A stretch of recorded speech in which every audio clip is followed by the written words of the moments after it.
I remember the road first, not the motel, not the snow, just the road. A narrow black ribbon cutting through miles of white fields and sleeping trees, so empty it felt forgotten by the rest of the world. My headlights moved over the drifts in slow yellow sweeps, catching fence posts, broken mailboxes, and the occasional shape of a pine bough under too much ice. The storm had started an hour earlier. Quiet at first, then heavier, until the sky and the ground became the same pale blur. I had the heater running too high, and the windshield kept fogging at the edges. Every few miles, I wiped the glass with my sleeve and stared harder into the dark, as if concentration alone could keep the road from disappearing. My father used to say winter roads had a way of making a person honest. When there's nothing out there but snow and silence, he'd tell me, you start hearing the things you spend all year trying to ignore. By the time I saw the motel sign, I was already half asleep. It stood a little way off the highway, one red letter flickering, the rest swallowed by snow. The parking lot was almost empty, just my car, a truck with no tracks leading to it, and a long row of dark windows reflecting the storm back at me. I still remember the sound my boots made crossing the ice. I remember the porch light above the office door buzzing weakly. I remember thinking the place looked less abandoned than paused, as if everyone inside had stepped away only a moment ago. And when I reached for the guest book on the counter, I noticed a second name already written beneath mine in the fresh ink. That's when I realized I wasn't alone. The motel sat a little way off the highway, half hidden behind a wall of snow and pine. I saw it just after midnight, when the road had gone nearly white, and my headlights were starting to feel useless. Snow swept low across the asphalt in thin silver ribbons, making the parking lot look like a dark lake with frost skimming over the top. The sign by the entrance blinked in tired red pieces. Vacancy, one letter at a time, with a pause between each as if the place had to remind itself what it was. I parked near the office and shut off the engine. At once the world went very quiet. Not silent exactly. The storm was still there, brushing against the car, and somewhere above me a loose wire tapped softly against metal. But the sound of the road was gone. No passing headlights. No truck tires hissing over slush. Just my own breath clouding the windshield and the pale wash of the motel lights on the snow. I sat there longer than I needed to. I've always had a bad habit of waiting in the car when I reach a place late at night, as if sitting still for another minute might make the place become more ordinary. My father used to do the same thing at gas stations during winter trips. He'd kill the engine, rest both hands on the wheel, and stare through the glass like he was giving the dark a chance to introduce itself before he stepped into it. I did that then, and when nothing changed, I pulled my coat tight and got out. The cold caught me under the collar at once. My boot slipped a little on the packed ice as I crossed the lot. The office light buzzed above the door, yellow and weak, and the snow around the building had been trampled into a gray crust that crackled under my weight. I remember the smell that met me when I opened the office door. Coffee gone cold, and candle wax. It was a strange combination, not unpleasant, just old, like a church basement after everyone had gone home. The room was smaller than I expected. A counter ran across the front, worn smooth at the edges by years of elbows and keys and winter gloves. Behind it sat an old woman in a blue cardigan, working on a crossword puzzle beneath a green-shaded lamp. She had a pencil tucked into the knot of white hair at the back of her head. A ceramic mug sat by her wrist, and beside it was a brass bell no bigger than an apple. She didn't look up when I came in. "Evening," I said. Her pencil paused, then moved again. "Road's getting worse," she said softly. Her voice had the low, careful tone of someone trying not to wake a sleeping person in the next room. I set my bag down and rubbed my hands together for warmth. "I just need a room for the night. There's plenty of those." She slid the guest book toward me without lifting her eyes from the crossword. The cover was cracked brown leather, and when I opened it the pages gave off the dry paper smell of old ledgers and attic boxes. I signed my name on the first blank line I saw.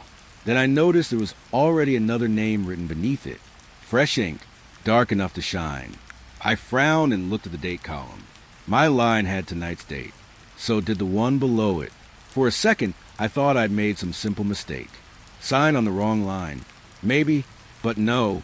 My name was there, neat and recent.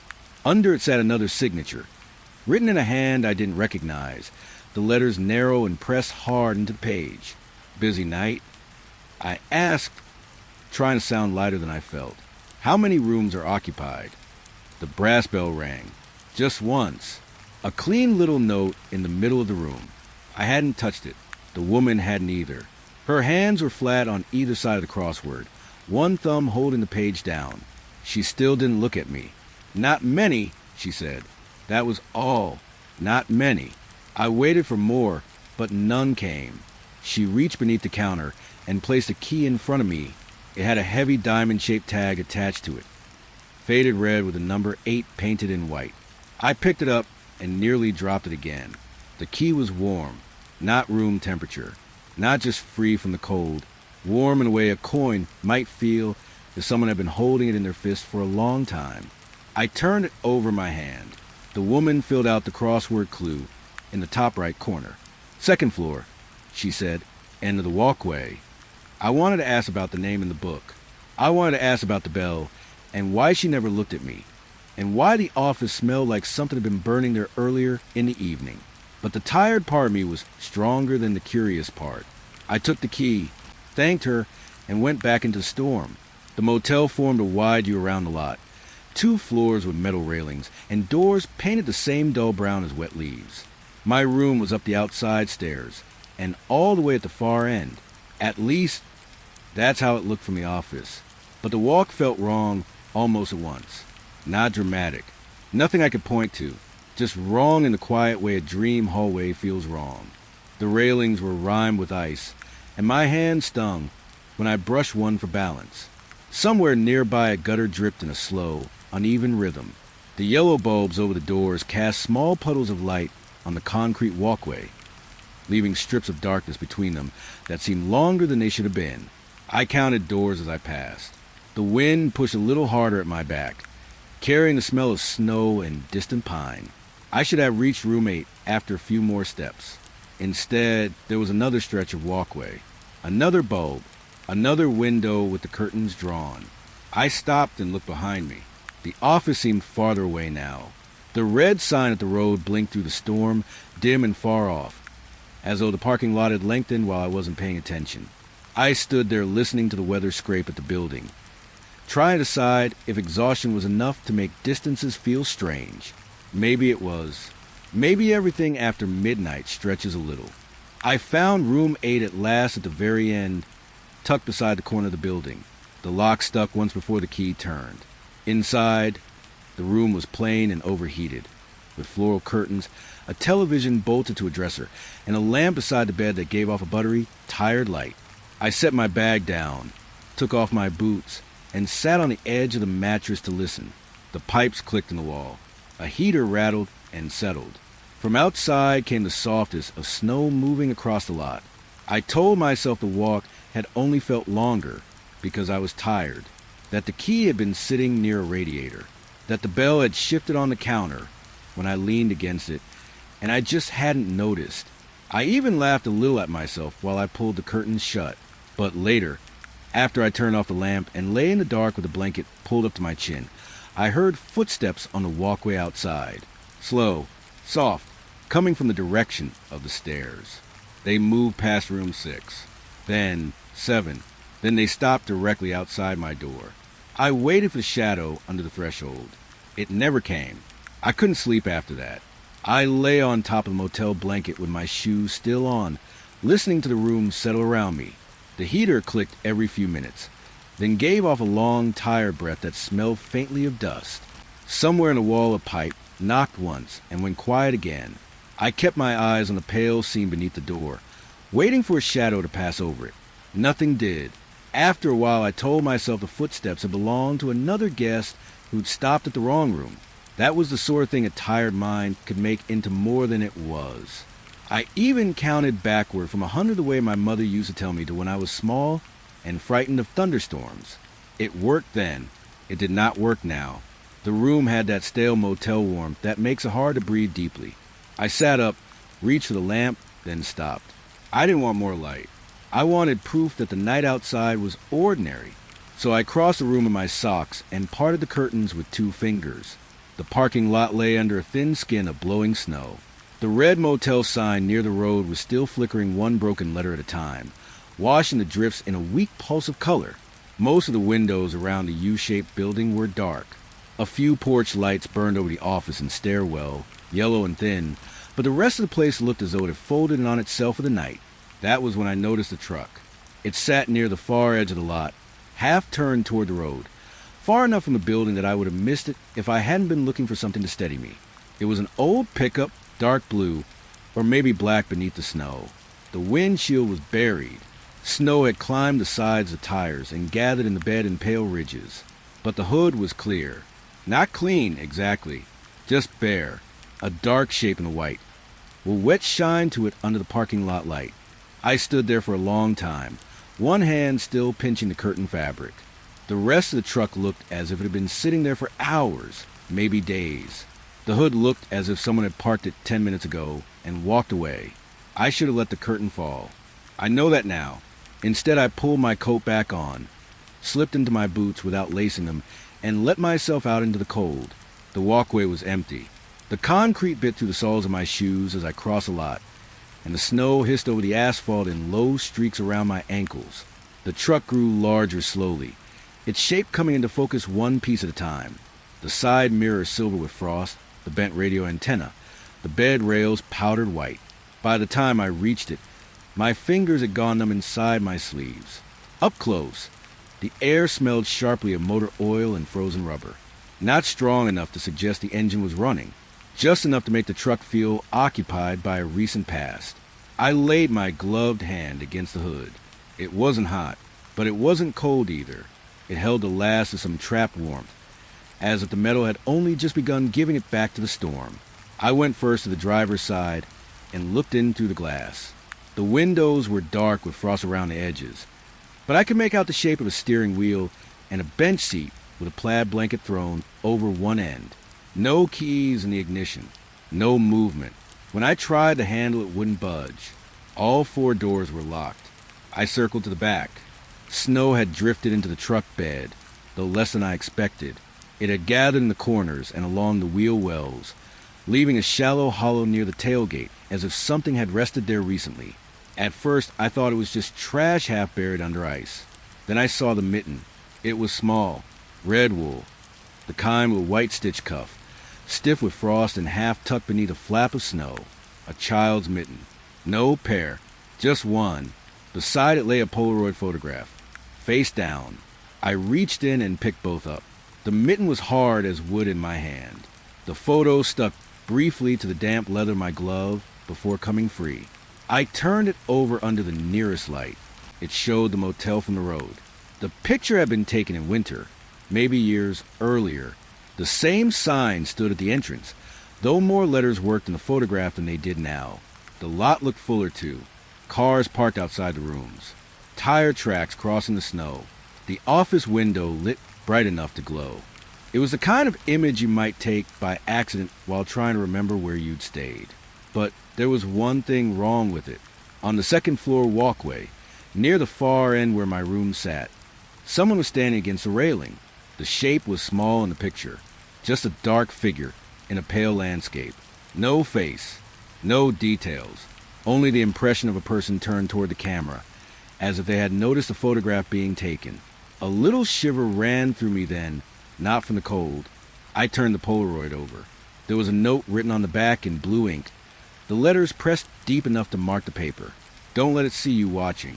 For a moment, I only stared at the words. My father used to leave notes and books for me when I was a kid. Nothing dramatic. Grocery reminders, phone numbers, the names of birds he wanted me to look up at the library. His handwriting leaned hard to the right and broke the tails off certain letters. This wasn't his writing. It was neater than that. But something about seeing ink pressed into paper in the middle of all that snow made me think of those old notes tucked in coat pockets and glove compartments. It gave the message a strange kind of intimacy, as if it had been meant for one person only. I looked back at the motel. Most of the windows were still dark. The office light glowed at the center of the building. Snow moved in pale threads through the parking lot. Nothing else. Then my eyes lifted to the second floor. Someone was standing at the railing. At first, I thought it might be another guest smoking outside their room, though there was no orange tip of a cigarette and no cloud of breath moving in the cold. The figure stood at the far end of the upper walkway, nearly in line with roommate. Tall, narrow, one hand resting on the railing, or maybe hanging over it. I couldn't tell. The nearest bulb threw only a weak ring of light, and most of the body remained dark. I took one step backward, without meaning to. The Polaroid bent in my hand. The figure did not wave. It did not call out. It only stayed there for another second, facing the lot, facing me, before easing backward into the strip of darkness between two doors. Not turning, not hurrying, just stepping back until it was gone. I kept staring at the empty walkway long after there was nothing left to see. The snow whispered over the truck bed. My hand had started to ache from gripping the photograph too hard. Somewhere far off, out on the highway, a horn sounded once and was swallowed by the storm. When I finally moved, I slipped the Polaroid into my coat pocket and left the mitten where it was. I don't know why. Maybe I didn't want to carry both things at once. Maybe the sight of that small red shape in the truck bed felt too much like a promise that someone would come back for it. I only know that I walked to roommate without looking up at the second floor railing again. Not once. Even when I reached my door and fumbled the warm key into the lock, I kept my eyes lower to the peeling paint and the brass number screwed into the wood. I told myself it was because I was cold, not because I was afraid of what might still be standing there, waiting to see if I would look. By the time I went back inside, my hands were shaking from the cold. I locked the door behind me, checked it twice, and stood for a moment with my forehead against the wood. The room smelled faintly of old carpet and the motel soap I had unwrapped without using. My coat was dusted with snow, and little beads of water slid from the hem onto the heater grate, where they hissed and vanished. I took the Polaroid from my pocket and set it face down on the dresser. Without looking at it again, I did not want the truck in the room with me. I washed my hands in the bathroom sink, though they were clean, then dried them on one of the thin towels and sat on the edge of the bed. The television stayed dark. The lamp beside me gave off a weak yellow pool that made the wallpaper look older than it had an hour earlier. I could hear the storm less clearly now, just the occasional rattle at the window and the soft complaint of pipes in the wall. Sleep was out of question. I tried lying down again. Tried closing my eyes. Tried telling myself that a truck with a warm hood and a note on the back of photograph did not add up to anything I needed to understand tonight. But every time I settled, my mind circled back to the figure on the walkway and the way it had moved backward without turning around. After a while, I gave up on rest and reached for the plastic ice bucket by the television stand.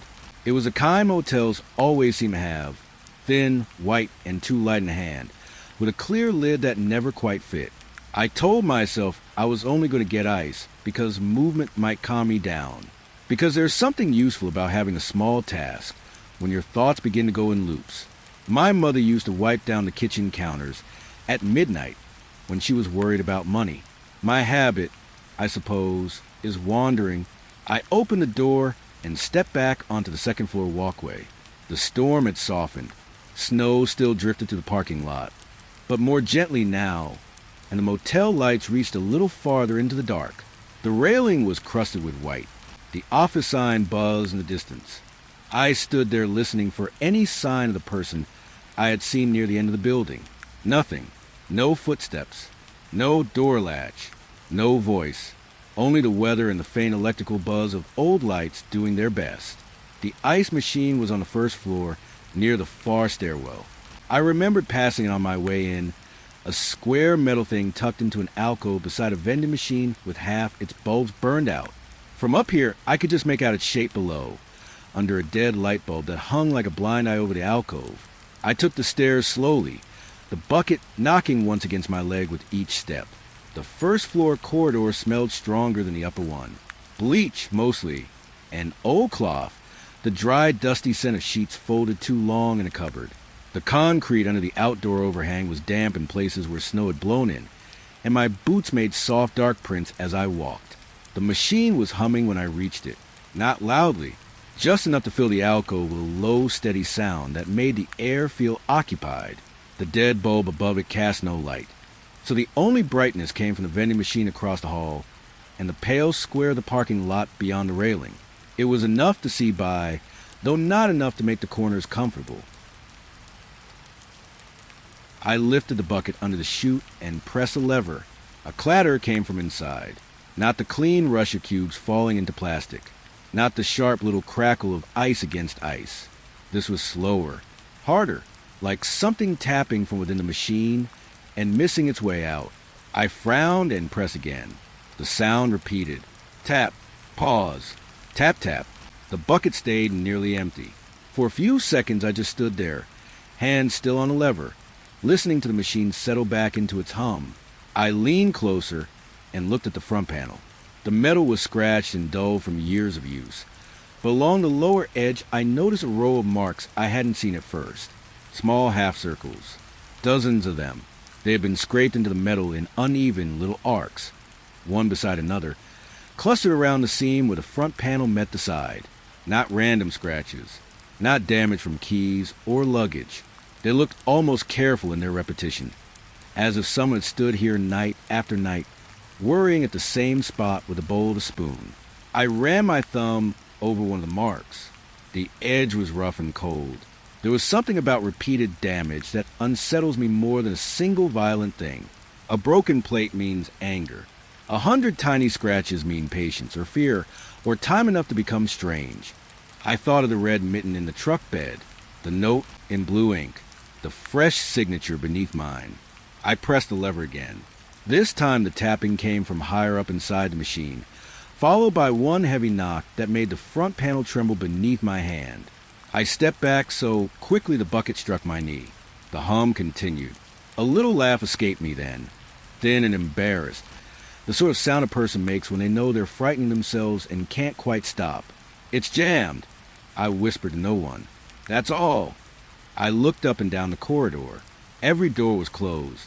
The office remained a rectangle of light at the center of the building. Somewhere farther off, a toilet flushed in another room, and for one blessed second the ordinary sound made the place feel smaller. I set the bucket down on the concrete and bent toward the machine. The metal smelled faintly of freezer burn and stale water. I put one hand against the side, then leaned in until my ear touched the cold panel. At first I heard only the motor, then something shifted inside, a soft scrape, and a voice, low enough that I almost mistook it for the machine itself. Room 8. I jerked back so hard I struck the vending machine behind me with my shoulder. The voice had been quiet, barely there, yet close enough to seem right against my ear, as if someone had cupped a hand inside the machine and spoken through the ice. What frightened me wasn't the words themselves. It was the tone. Familiar in a way I couldn't place. Not someone I knew well. Not exactly. More like hearing your own street name spoken by a stranger in the right rhythm, and realizing they must have been there once too. I stared at the machine. The chute hung open, dark and empty. The scratched half circles along the panel caught the vending machine's weak light, pale as old fingernails. Who's there? I asked, and hated how small my voice sounded. No answer, just the hum. I took one step closer, then another. The bucket lay on its side at my feet. Lid rolled a few inches away. I told myself there had to be some explanation. Someone in the room behind the machine, a trick of the motor, a television through the wall, carrying words in broken pieces. I told myself many things in those few seconds. Then the machine went quiet, not gradually, not winding down. One instant it was filling the alcove with that low mechanical murmur, and the next it stopped so completely that the silence seemed to rush in and take its place. The sound cut off in the middle of my breath. The sudden absence of it felt wrong enough that my fingers opened on their own. The bucket slipped from my hand and hit the concrete with a hard plastic crack that echoed down the corridor. I didn't pick it up. I only stood there staring at my own dim reflection in the metal front of the machine, listening to the silence it had left behind, and waiting for the voice to say my room number again. I left the bucket where it had fallen. That still bothers me when I think back on it. It was such a small thing, such an ordinary thing, and yet I stepped over it like it belonged to someone else. I went back to room 8 with empty hands. locked the door, and sat awake until the first weak gray of morning spread across the curtains. By then the storm had thinned, though not enough to clear the road. Snow still moved across the lot in pale sheets, and the red vacancy sign at the entrance kept blinking through the dawn as if it had never once stopped. I made myself drink the little packet coffee from the room. Even though it tasted burnt and left a bitter film on my tongue, it gave me something to do with my hands. I kept telling myself that daylight would make the place simpler. It didn't. The office was empty when I went to return the spare blanket I'd found in the closet. The crossword lay open on the desk exactly where the old woman had left it, and her ceramic mug sat beside it with skin of cool cream across the top. I stood there for a moment listening to the old wall clock tick and wondering if I should call out. Instead, I glanced through the office window toward the road. That was when I saw the farmhouse. It sat across the highway, farther back than I'd realized in the dark, half screened by a row of pines and a sagging fence. It wasn't large, just a square white house with a narrow porch and a steep roof carrying too much snow. One porch light burned beside the front door, soft and yellow against the morning gray. Everything else about the place looked asleep. I don't know why it pulled at me so strongly. Maybe because it looked lived in. Maybe because after one night in the motel, I wanted proof that there was still a normal house somewhere nearby, with boots by the door and dishes in the sink, and someone who had to remember to bring firewood in before dark. Even the sight of a porch felt comforting. My grandmother had a porch like that when I was young, with a swing and flower pots and a chipped blue watering can she never threw away. There are some kinds of houses that make you feel invited before anyone opens a door. I set the blanket down and went outside. The road between the motel and the farmhouse was only 2 lanes wide, but the snow made it feel broader. My boots sank to the ankles crossing the ditch, and the wind bit through my coat when I reached the open stretch near the fence. The storm had left a clean smell behind now. Snow, pine sap, and something faintly sweet from the frozen fields. By the time I reached the porch steps, my nose had gone numb. The wood creaked under me as I climbed. Each board wore a thin glaze of ice that flashed pale when the porch light touched it. Up close, the house smelled of damp wood and dried flowers. I saw the flowers a second later. Brown stems tied with ribbon and hung upside down beside the door, as if someone had forgotten to bring them in before winter set its teeth into them. A rocking chair sat near the window. It moved just a little, not enough to call it rocking, just a slow shift forward, then back, like the house settling around it. There was no wind beneath the porch roof. I checked that without meaning to, watching the flower stems to see if they stirred. They didn't. Beside the chair on a small table sat a glass jar full of keys, dozens of them, house keys mostly, old brass and silver ones on faded paper tags. Some of the tags were curled at the edges from age. Others looked newer, the ink still dark.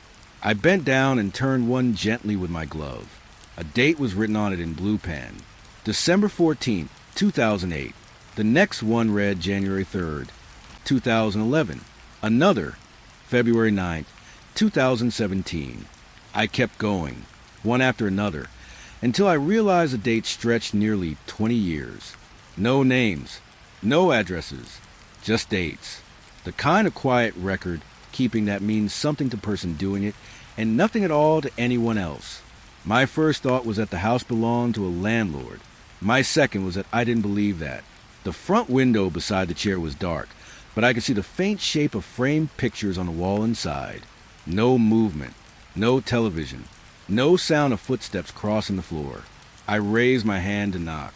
Before my knuckles touched the wood, the front door opened inward, not fast, not with any force behind it. It simply gave way a few inches, as if it had been resting on a latch, and my hand moving toward it had been enough. The smell inside was colder than I expected. Dust, old wallpaper, and the dry scent of a house left unheated too long. I stood on the threshold and called out a quiet hello. My voice disappeared into the rooms without answer. I should have turned around then. I know that, but the open door and the lit porch and the keys in a jar had all worked on me in some foolish way. The house felt less like a danger than a puzzle, and there is something in me that has always preferred a puzzle to a warning. So I stepped inside. The living room was neat in the way empty places sometimes are. Not tidy from care, tidy from disuse. The couch was covered with a sheet. A lamp without a bulb stood on an end table beside a stack of magazines curled with age. Dust lay over everything, thin but undisturbed. The air was so cold I could see my own breath near the doorway. What there was not anywhere was a person. I moved from room to room slowly, each floorboard answering with a tired little groan. The kitchen held a row of clean dishes drying beside a sink with no water in it. The dining room had a vase of dead stems at the center of the table. In the hall hung family photographs. But when I looked closer, I saw they weren't family photographs at all. They were pictures of strangers, not posed studio portraits. Snapshots, men and women standing in snow, beside cars, on walkways, under the same blinking motel sign across the road. Some looked tired. Some smiled weakly at the camera. A few had children tucked against their sides in thick winter coats. The years changed in the pictures. The motel sign changed. The cars changed. The faces never repeated. I stopped at one near the end of the hall. It had been taken at night. The snow in the image flashed white under motel lights, and the road looked black and slick between the house and the parking lot. In the foreground stood the farmhouse porch where I had just been, the rocking chair visible by the window, and there, near the motel office across the road, was a person in a dark coat with one hand lifted against the cold. Me. I knew the shape of my own coat, knew the scarf looped badly at the neck, because I had tied it in a hurry. I could even make out the shine of the office light on the wet shoulders from when I'd gone in to ask for a room. The photograph had been taken earlier that night. I stood in that narrow hall with the frame cold in my hands and listened to the whole empty house around me. No clock ticking, no furnace turning over, no voice from another room asking what I was doing there, only the faint creak of the porch boards outside, as if someone had just stepped onto them. I went back to the motel without taking the photograph. For a few minutes I thought about it.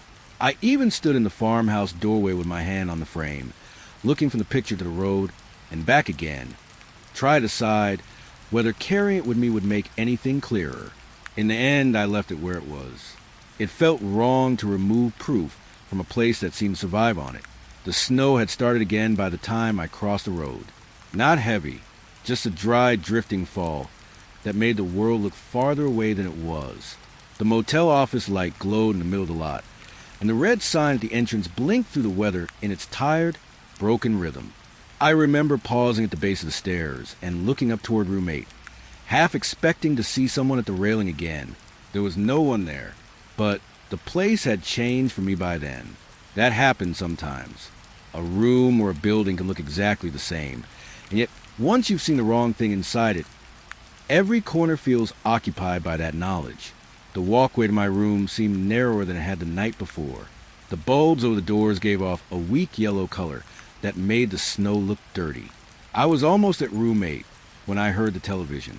It came from farther down the second floor wing, beyond the point where the occupied rooms ended. Just a low murmur at first, thin through the wall, easy to mistake for someone talking in their sleep. Then the sound sharpened as I stood there listening. A man's voice, calm, formal, the flat, careful tone of an old weather report. I turned toward it. The old woman at the desk had told me the far wing was closed for the winter. I remembered that because I had nearly asked her why some of the lights were still on over there. The doors on that side of the building were darker, the paint more weathered, and the railings carried a thicker crust of ice where fewer people had touched them. The television was coming from room 12. The carpet runner under the overhang changed as I approached. Near my room, it was only worn. By room 10 it had gone stiff with cold, and by room 12 it felt almost damp to the soles of my boots, as if the concrete beneath it never fully dried. The wallpaper on the outer wall had begun to peel where the moisture got in. It smelled faintly of mildew and something sweeter underneath, like fruit left too long in a cupboard and forgotten. The sound of the television continued steadily. I stopped outside room 12 and stood there with my hand half raised, not sure whether I meant to knock or simply test whether the knob was locked. The voice inside rose and fell in a pattern I knew at once, though I couldn't place it first. Then I understood. Weather warnings. Not modern ones, with bright maps and cheerful urgency. Older than that. The kind my grandfather used to keep playing on his kitchen radio during storms, where every sentence seemed spoken to a county fairground instead of a person. I caught only pieces through the door. Heavy snowfall across the county line. Travelers are advised. Avoid roadside lodging after dark. That last part made me freeze. I looked back down the walkway toward the office, but the curtain there had been drawn. No sign of the clerk. No sign of anyone at all. The motel seemed to be holding itself very still around me. I tried the knob. It turned easily. The room beyond was dark except for the television glow, a soft black and white flicker that painted the bed frame in curtains and silver. The heat was off. Cold at me first, then the smell, mildew, old fabric, and that same sweet spoiled note I caught in the hall. It was not strong enough to gag on, just enough to make the room feel shut up and wrong. The TV sat on the dresser facing the bed, its screen full of snowfall and the pale outline of a weather map from another decade. The man delivering the report wore a narrow tie and hair slicked close to his head. The picture rolled every few seconds as if the tape or signal was failing. Road conditions remain dangerous through the night, he said. Motorists are advised not to stop at the Briar Glen Motel after dark. He said the motel's name clearly. I knew then that I should have turned the set off and walked away. Instead, I stepped farther in. A suitcase lay open on the bed. That detail frightened me more than the warning on the television. The room could have been abandoned if not for that suitcase. It was an old, hard-sided case in a dull green color, opened neatly as if someone had only just unpacked. Inside were folded clothes arranged with care that made me think of bus stations and overnight stays, sweaters, underthings, a pair of socks rolled together, a paperback with its spine cracked halfway through. On top sat a bus ticket. I picked it up. The paper had softened at the corners, but the print was clear enough. Departure, 9:10 a.m. Tomorrow's date. I stared at it longer than I should have. There's something uniquely unsettling about finding evidence of tomorrow in a room that feels stuck in yesterday. It gave the whole place a lopsided feeling, as if time itself had failed to keep all its parts together. The weather report continued behind me. Travelers should continue to route south if possible. Local reports indicate. The picture broke into static, then returned. The man had not moved from his place behind the desk. Neither had I, but the room felt different now, as though it had noticed me paying attention. I set the ticket back in the suitcase and looked around properly. There was a coat hanging behind a bathroom door, a pair of shoes lined up by the bed, a drinking glass half full of cloudy water on the nightstand. The bedspread was smooth except for one corner folded back, exposing the white sheet beneath. Every object in the room suggested a person who meant to return in a moment. The bathroom light was on. I don't remember switching it on. I only remember noticing it, a pale stripe across the tile floor, and stepping toward it with the uneasy thought that I had not checked the last room thoroughly enough. The sink was stained around the drain. A motel hand towel hung from the rack, still damp at one edge, and above the sink, set in a cheap metal frame spotted with age, hung the mirror. I saw the figure there before I understood what I was seeing. Tall, still, standing in the doorway behind me. Not a person shaped by light and distance. Not a trick of the shower curtain. A figure darkened the room around it, narrow at the shoulders, featureless in the way a coat hanging in a dark hall can seem featureless until it moves. It stood where the bathroom opened back into the room, close enough that I should have felt another body in the air behind me. My breath caught, so hard it hurt. I turned at once. The doorway was empty. The television flickered in the next room. The weatherman's voice droned on in that old patient cadence. Nothing stood near the bed. Nothing moved by the curtains. The cold room stretched around me exactly as it had before. I looked back at the mirror. Only myself now, pale, tired, one hand still gripping the edge of the sink too tightly. I stayed there longer than I meant to, listening to my own breathing and the small electrical crackle from the television. Then I forced myself to step out of the bathroom and toward the door. I did not turn off the set. I did not touch the suitcase again. Every part of me wanted only to get back into the hall where the air, damp as it was, at least belonged to the same world as the rest of the motel. I was halfway to the door when I saw the floor beside the bed, a wet footprint, just one, dark against the carpet, bare and narrow, as though someone had stepped out of water and paused there long enough to leave the shape behind. The toes pointed toward the bathroom. Toward me. I stopped. The room was silent now except for the weather report, and even that sounded farther away than before, as if it were coming through several walls instead of one. I did not go back to look more closely. I only backed out into the hall, pulled the door shut with careful hands, and stood there staring at the peeling number on the wood while the television kept talking to the empty room behind it. I woke before dawn because I could not stay in the motel room any longer. The clock beside the bed showed 5:17. Outside, winter had covered everything in a dull gray light, and snow drifted across the parking lot in thin ribbons. The heater clicked behind me. The smell of dust from its vents reminded me of my grandparents' old house, where every winter morning began with the same dry warmth.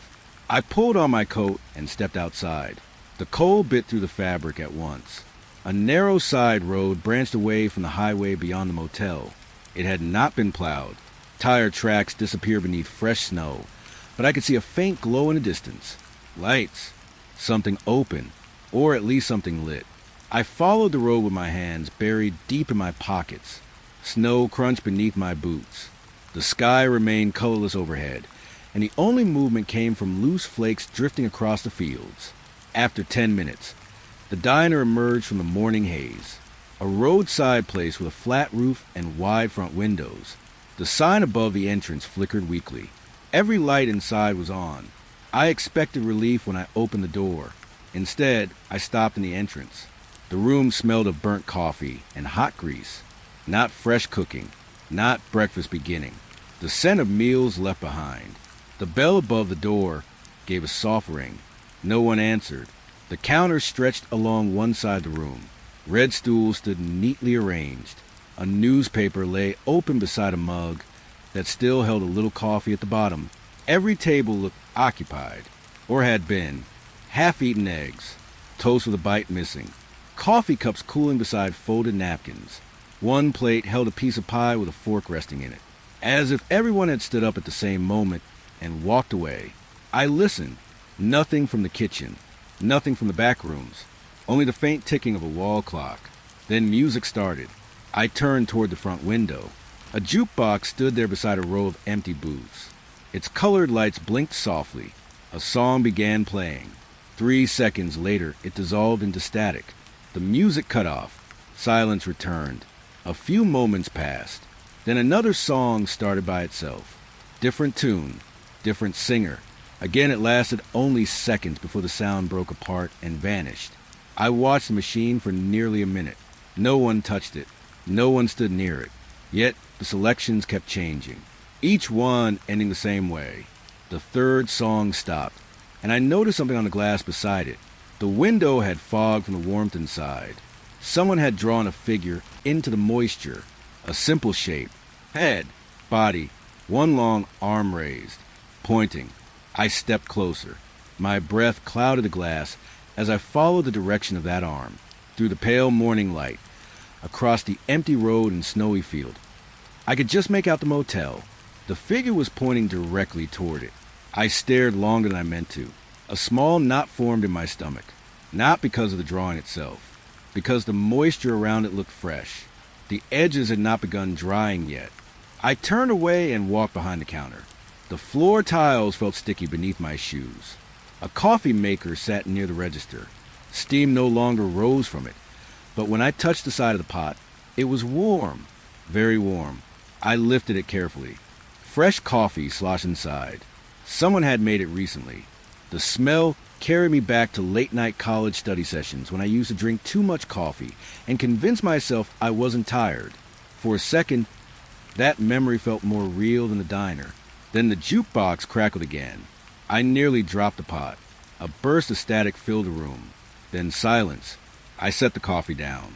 Beside the register, a receipt printer held a narrow strip of paper. The ink looked dark and recent. I pulled it free. The timestamp showed only minutes earlier. My mouth went dry. Where a price should have been, there was only a number. Room 8. My room. I read it twice. Then a third time. The kitchen door remained closed. The clock continued ticking. Outside, snow drifted past the windows. I listened for voices, for footsteps, for any sign that another person existed inside that building. There was nothing. The diner felt frozen between moments, not abandoned, not occupied, waiting. I folded the receipt and slipped it into my pocket. The paper felt oddly warm against my fingers. For several seconds, I stood there without moving. The room seemed larger than before, too quiet. Even the jukebox had gone still. Then the bell above the front entrance rang, a clear, cheerful sound, exactly as if someone had just opened the door. I turned toward it. The door hadn't moved, and I was still alone. By the time I got back to the motel, the sky had turned the color of dirty wool. Morning had fully arrived, but it didn't feel like daylight. Snow pressed against the windows in slow gusts, and the parking lot looked flatter than before, as if the storm had rubbed away whatever shape the world used to have. My hands were stiff from the walk to the diner. Even after I stepped inside, I could still smell coffee on my gloves, burned and bitter, mixed with the old lemon cleaner the clerk used on the front desk. I stood in the lobby for a moment, listening. The building answered with the same small sounds it always seemed to make.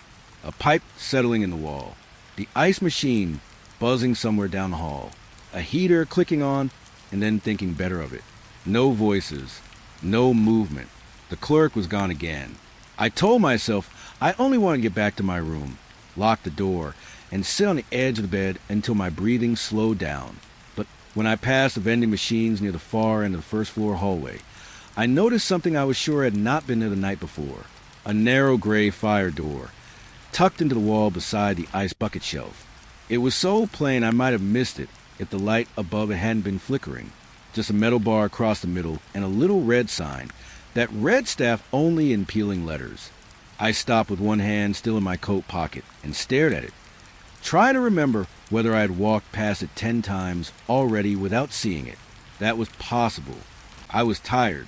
I hadn't eaten since yesterday afternoon. But the longer I looked, the more certain I became that the wall beside the vending machines had been solid. I reached for the handle before I could talk myself out of it. The metal was colder than I expected, cold enough to sting my palm through the skin. The door opened inward with a long scrape. The stale draft rolled out at once, carrying the smell of rust, dust, and old paint. It was the kind of smell you find in places that have been closed up for years. My father used to keep tools in the shed behind our house, and every spring, when he opened it after the snow melted, that same dry smell would spill out into the yard. A narrow stairwell waited behind the door. Concrete steps, a single bulb overhead, walls painted a pale color that might once have been white. I should have shut the door and gone back to my room. Instead, I stepped inside. The door eased closed behind me with a soft click, and the motel hallway vanished. The air in the stairwell felt different at once. Colder, stiller. It touched the back of my throat when I breathed, carrying that chalky taste old buildings have, as if the walls themselves were shedding dust into the dark. My footsteps echoed off the concrete in a way that made the space feel deeper than it should have been. Each step rang out and came back a second too late, as though someone below me was placing their feet down after mine. I stopped halfway down and listened. Nothing. Only the faint ringing in my ears and the dry scrape of my own sleeve when I moved my hand along the rail. The stairs turned once and continued downward. I counted without meaning to. 10 steps to the first landing. Then 12 more. I was expecting a basement door at the bottom. A laundry room. Maybe a storage area full of broken chairs and old mattresses. Something ordinary. Something I could point to later and tell myself I had only been worked up from lack of sleep. But the lower landing opened into a hallway. Just one, long and narrow, with yellowed ceiling tiles and the same pale green walls as the motel rooms upstairs. The sight of that color made my stomach tighten. At the far end of the hallway stood a single door. Same paint, same brass knob, no room number, no window, just a plain motel door where no motel door should have been. I stayed on the last step and stared at it. The hallway was too quiet. Not silent exactly. There was a low electric buzz from somewhere in the ceiling, and I could hear water ticking through a pipe inside one of the walls. but it was the wrong kind of ordinary, like hearing a radio playing softly in an empty house. Then I looked down. A line of wet footprints crossed the concrete in front of me. Not many, maybe 6 or 7. They began halfway down the stairs behind me, as if someone had simply appeared there with snow still melting on their shoes. The prints led to the end of the hall, and stopped just before the doorknob. I crouched to touch one. The water was cold on my fingertips. Fresh. I wiped my hand against my jeans, and stood again, my mouth suddenly dry. The prints were too small to be mine, too narrow in the heel. They looked like they belonged to someone lighter than me, someone who had walked carefully, heel to toe, without slipping. I took one step into the hallway, then another. The floor felt level, but I had the odd sensation of walking downhill. The overhead lights hummed softly. My own breathing sounded too loud. I became aware of a habit I've had since I was a kid, something my mother used to tease me about. I press my tongue against the back of my teeth when I'm nervous, hard enough to make my jaw ache. I was doing it then without noticing. Halfway down the hall, I heard it, breathing, slow, shallow, coming from the other side of the green door. I froze so fast my knee almost buckled. The sound was unmistakable. Someone standing just beyond the door, breathing through their nose as quietly as they could, pausing now and then as if afraid I might hear them. I could picture them with one hand over their mouth, head bent toward the wood, listening to me listen back. I didn't move. Neither did the person on the other side. The only motion came from a thin crack of light beneath the door, dull and yellow against the floor. I don't know how long I stood there. Long enough for my fingertips to go numb. Long enough for the back of my neck to prickle with cold sweat. My thoughts had narrowed into one small, useless loop. If it was a guess, why hide down here? If it was staff, why not answer? If it was neither, then what was I hearing? I stepped closer. The smell changed near the door. The dusty paint and concrete gave way to something damp and sour, like wet towels left too long in a clothes room. I could hear the breathing more clearly now. A slow pull in, a pause, a careful breath out. I raised my hand toward the knob. For a moment, I just held it there, inches from the brass, watching the weak light shine against my knuckles. I thought of the receipt in my pocket from the diner, room 8 instead of a price. I thought of the figure on the glass pointing back toward the motel. I thought, with a kind of tired shame, that maybe all of this had begun because I had stayed when the storm first hit, instead of turning around and trying to drive through it. Then I touched the knob. The breathing stopped, not faded, not moved away. Stopped so completely it felt as if the whole hallway had been emptied in a single breath. I jerked my hand back, and from somewhere above me, at the top of the stairwell, the fire door slammed shut. I didn't go back up right away. The stairwell door above me was still vibrating faintly, like it couldn't decide whether it had really shut or just imagined itself closed. I stood on the lower landing, listening to Motel settle back into its usual noises, the distant heater pulse, the faint water movement inside the walls, the kind of quiet that pretends to be normal if you don't question it. My hand was still hovering near the green door. I lowered it, not because I felt safe, because I didn't want to know what would happen if I tried again. I turned away from the hallway and climbed back up the stairs. Each step sounded heavier than it should have, like I was carrying something that didn't belong to me. When I reached the top, the fire door was closed. No light leaked through its edges anymore. I stared at it for a few seconds, waiting for the breathing to return from the other side. It didn't. The motel corridor stretched out empty again, vending machines humming softly at the far end, pretending nothing had changed. I walked out.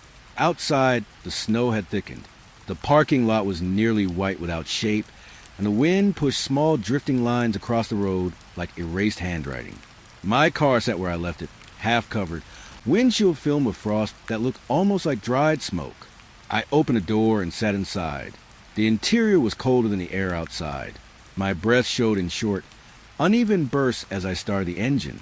It hesitated before turning over, then caught with a low, tired sound that vibrated through the steering wheel. I kept my gloves on while I waited for the heater to wake up. That's when I saw it. A small portable radio half buried in the snowbank beside the highway shoulder. It shouldn't have been there. Nothing that clean belonged in that kind of drift. I stepped out again, boots sinking slightly as I crossed toward it. The snow was soft on top but packed underneath, and each step felt like breaking through a thin crust. The radio was half visible, its plastic casing cracked, antenna bent at an angle. When I pulled it free, the surface left a damp mark on my glove, and there was a faint smell clinging to it. Cigarette smoke mixed with wet wool, like a coat left hanging in a room that never fully dried. I stood by the car and turned it over my hands. Static, only static at first. Then a voice cut through. A local weather station. Calm, measured, too close. I looked around the road, without meaning to. The highway stretched in both directions, empty. No passing cars. No movement in the fields. Just white distance and the low sky pressing down on everything. The voice on the radio didn't change tone. It didn't hesitate. It began describing the weather, but not like any forecast I had ever heard. It spoke as if it could see me. Snow accumulation increasing along the roadside access near the motel exit. My throat tightened. I turned the radio slightly, as if angle mattered. Vehicle still running. Driver has not called home yet. My fingers went still. No one knew that. I hadn't spoken to anyone since yesterday afternoon. The radio crackled once, then continued, steady as breathing through glass. Room assigned last night remains unchanged. Curtains drawn. Light off since early morning. I felt my stomach drop. My room. It knew my room. I stepped back toward the car, suddenly aware of how exposed I was standing beside it. The wind pressed against my coat, cold enough to sting through fabric now, and the snow under my boots seemed quieter than it should have been. The voice paused. Just once. A brief silence that felt intentional. Then it said, almost gently, "It is standing behind the car now." My entire body locked. For a second, I didn't move. I didn't even breathe properly. My mind tried to argue with what I had heard, tried to turn it into interference or coincidence or a trick of broken audio. The road stayed empty. The field didn't change. But I could feel the space behind me. Not a presence I could define, just awareness, like the air had shifted its attention. My hand tightened on the car door without opening it. The radio kept speaking, but I wasn't fully hearing it anymore. My focus had narrowed to reflection in the window glass. Try not to look directly behind me while still understanding that not looking was its own kind of answer. Then the radio hissed again. Static rose sharply, filling the space between words. And from within it, something else began to form. Not the weather voice, not the station. Something quieter, like it was speaking through a long distance that didn't belong to geography. It said my name, once, soft enough that I almost convinced myself it hadn't. My grip loosened on the door handle. The snowbank beside the road looked untouched again, smooth and unbroken, as if nothing had ever been pulled from it. The radio in my hand felt heavier than it should have, the plastic warming slightly against my palm in a way I didn't like. The voice did not return to reporting. Instead, it stayed quiet for a long moment. Only static remained. Then, very faintly, almost lost inside the noise, came a sound that didn't belong to any station or weather line or broadcast I had ever heard. A second voice, close enough to feel like it was speaking right at the edge of my ear, even though I hadn't moved. It repeated the last thing the radio had said, but slower, as if confirming it, and I didn't turn around to check. They moved me to room 4 after the pipes started making noise again.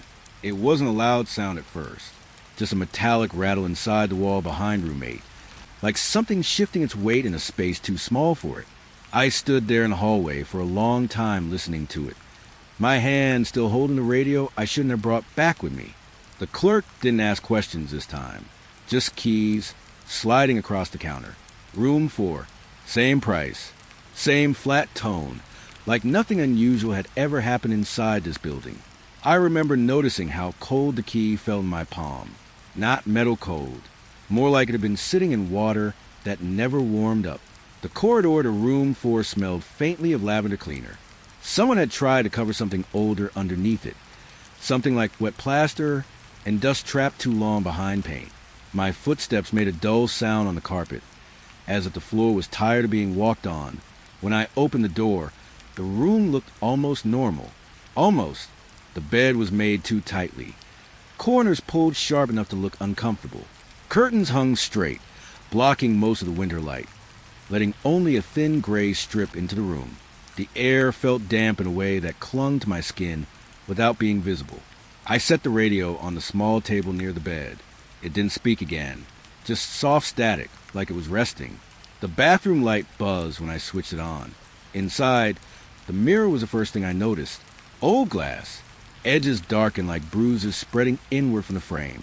I leaned closer to wash the snow melt from my hands, and the sink ran too loudly, echoing off the tile walls in a way that made the space feel smaller than it was.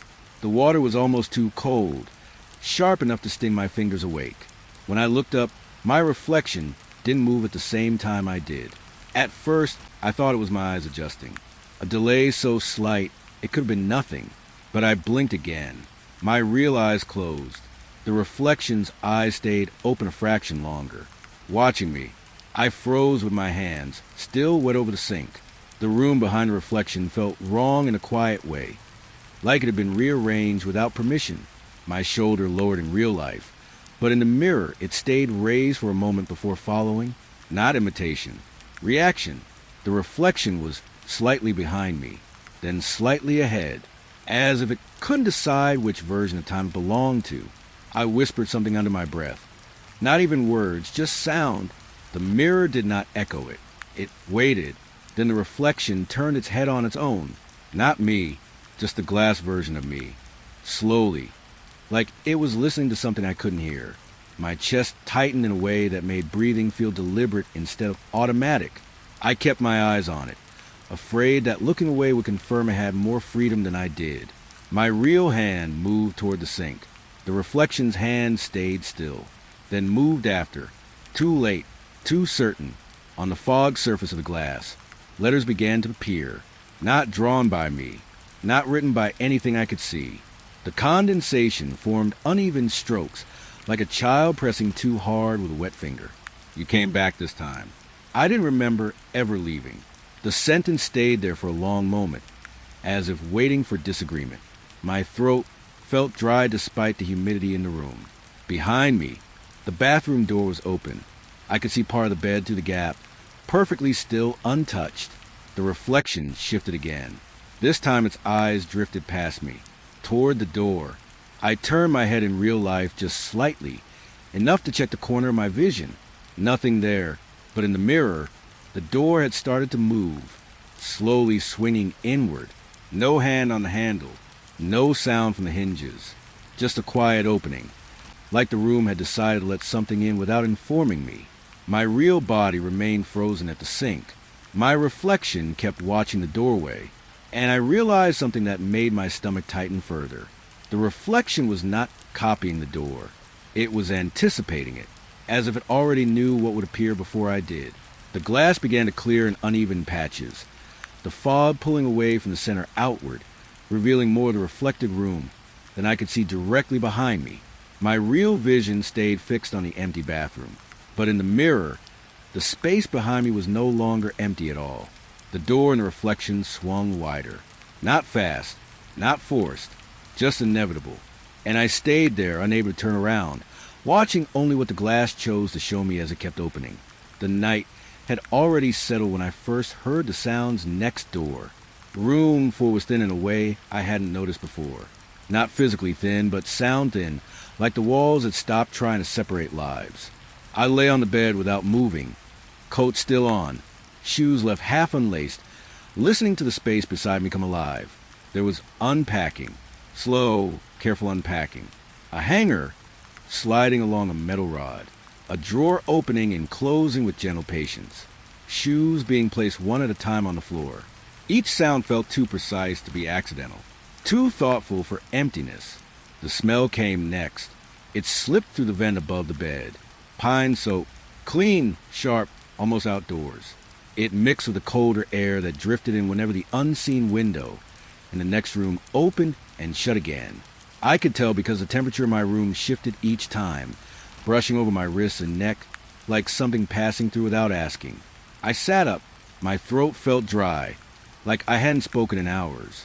The wall between us carried everything clearly now, even breathing, even hesitation. I pressed my ear to it without meaning to. The sound on the other side stopped for a moment, then resumed, slower, as if it had noticed me listening. I spoke without fully deciding to. "Hello."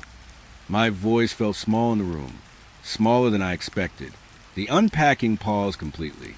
A long silence followed. Not empty, not absent, held. Then a voice answered. Soft, level, close enough that I had to remind myself it was coming through plaster. It said my name. Only my name.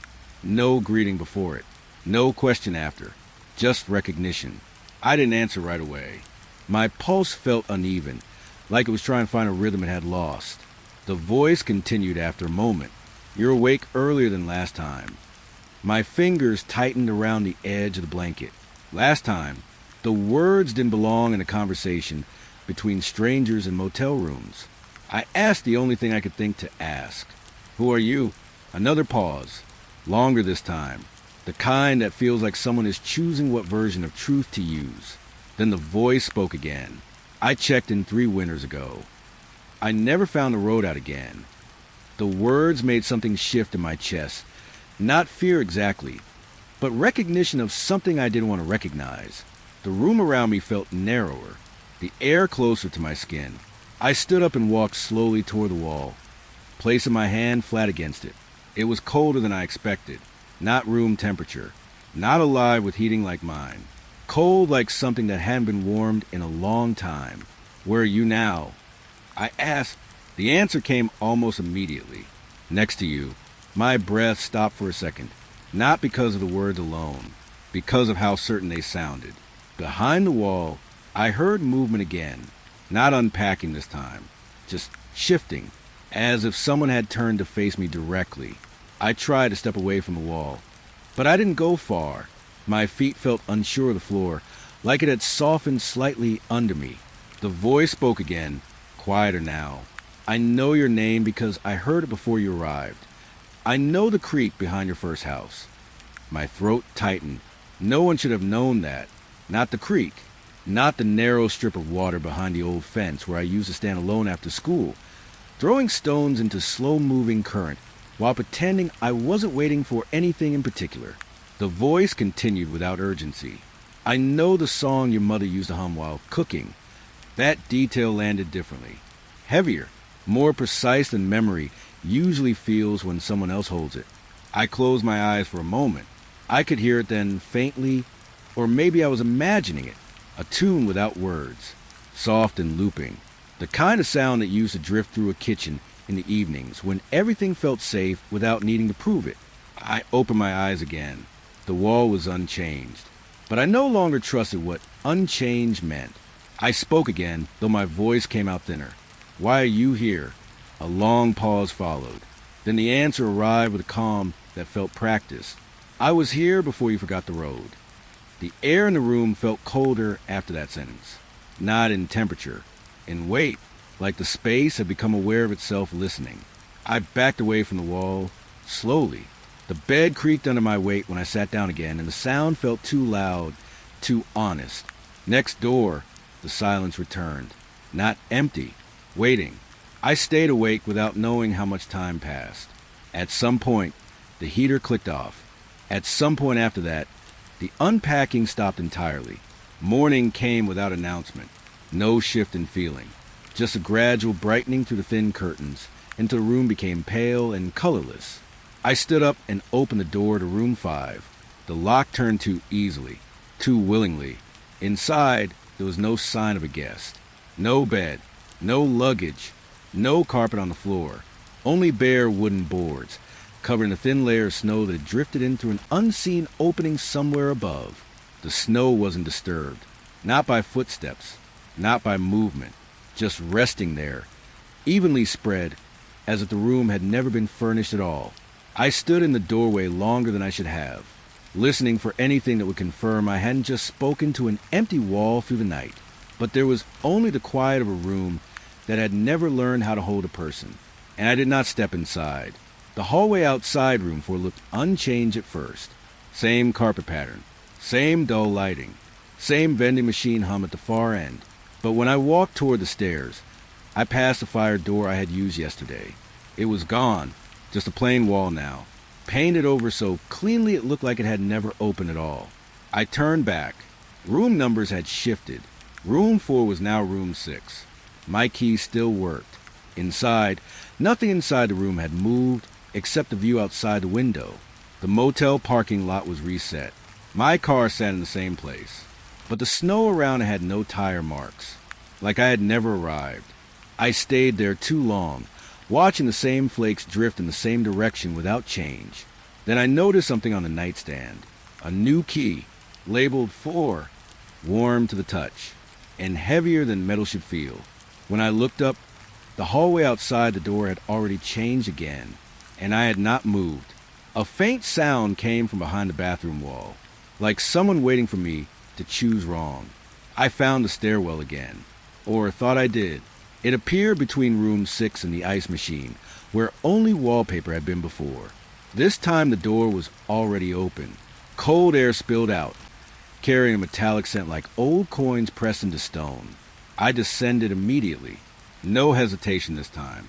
The steps were fewer than before, or I was moving faster than time allowed. At the bottom, there was no hallway, only an elevator door. No buttons, no frame label, just steel, and it opened before I touched it. Inside was a mirror, not a cabin. A mirror that reflected me standing outside it, but the reflection was already inside, waiting. The doors closed on their own. No sound followed, just the feeling that something had taken my place in the stairwell above, and was still coming down. Back in room 6, the phone rang, except there was no phone on the desk. The sound came from inside the wall. Sharp, old-fashioned, repeating. I pressed my ear against the plaster. The ringing stopped. Then a voice answered immediately, as if it had been waiting at the exact distance of my hearing. It knew where I was standing. It described the room without asking. The curtains half closed, my shoes near the bed, my hand still touching the wall. I pulled away. The ringing started again, louder this time, now from the opposite wall. 2 rings, 3. Every surface in the room began to feel like it might answer if I touched it long enough. Then the voice said something I didn't expect. Not my name, just a warning. You are between versions now. The ringing stopped, but the silence that followed felt occupied. The motel door led outside again, but the road was gone. In its place stood the diner, exactly the same as before. Lights on, open, waiting. I didn't remember walking there. Inside, the booths were empty again, but the food had changed. Fresh steam rising from plates no one touched. A coffee pot sat behind the counter, already poured into a cup with my name written on the lid. I didn't drink it. The jukebox was off this time, which was worse.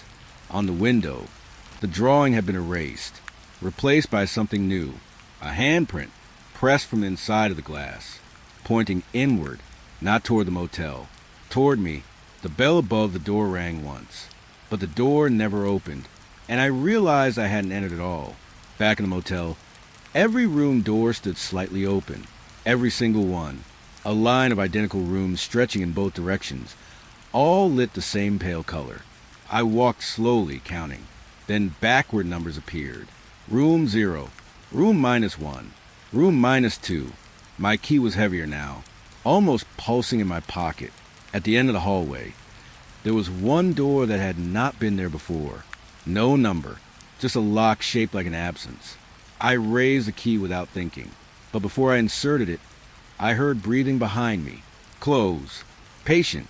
Not from any room. From the hallway itself. I didn't turn around, and the key slipped into the lock on its own. The door began to open inward without sound. I didn't pull the key. My fingers were still wrapped around it. But the motion wasn't mine anymore. The lock accepted it like it had been waiting a long time.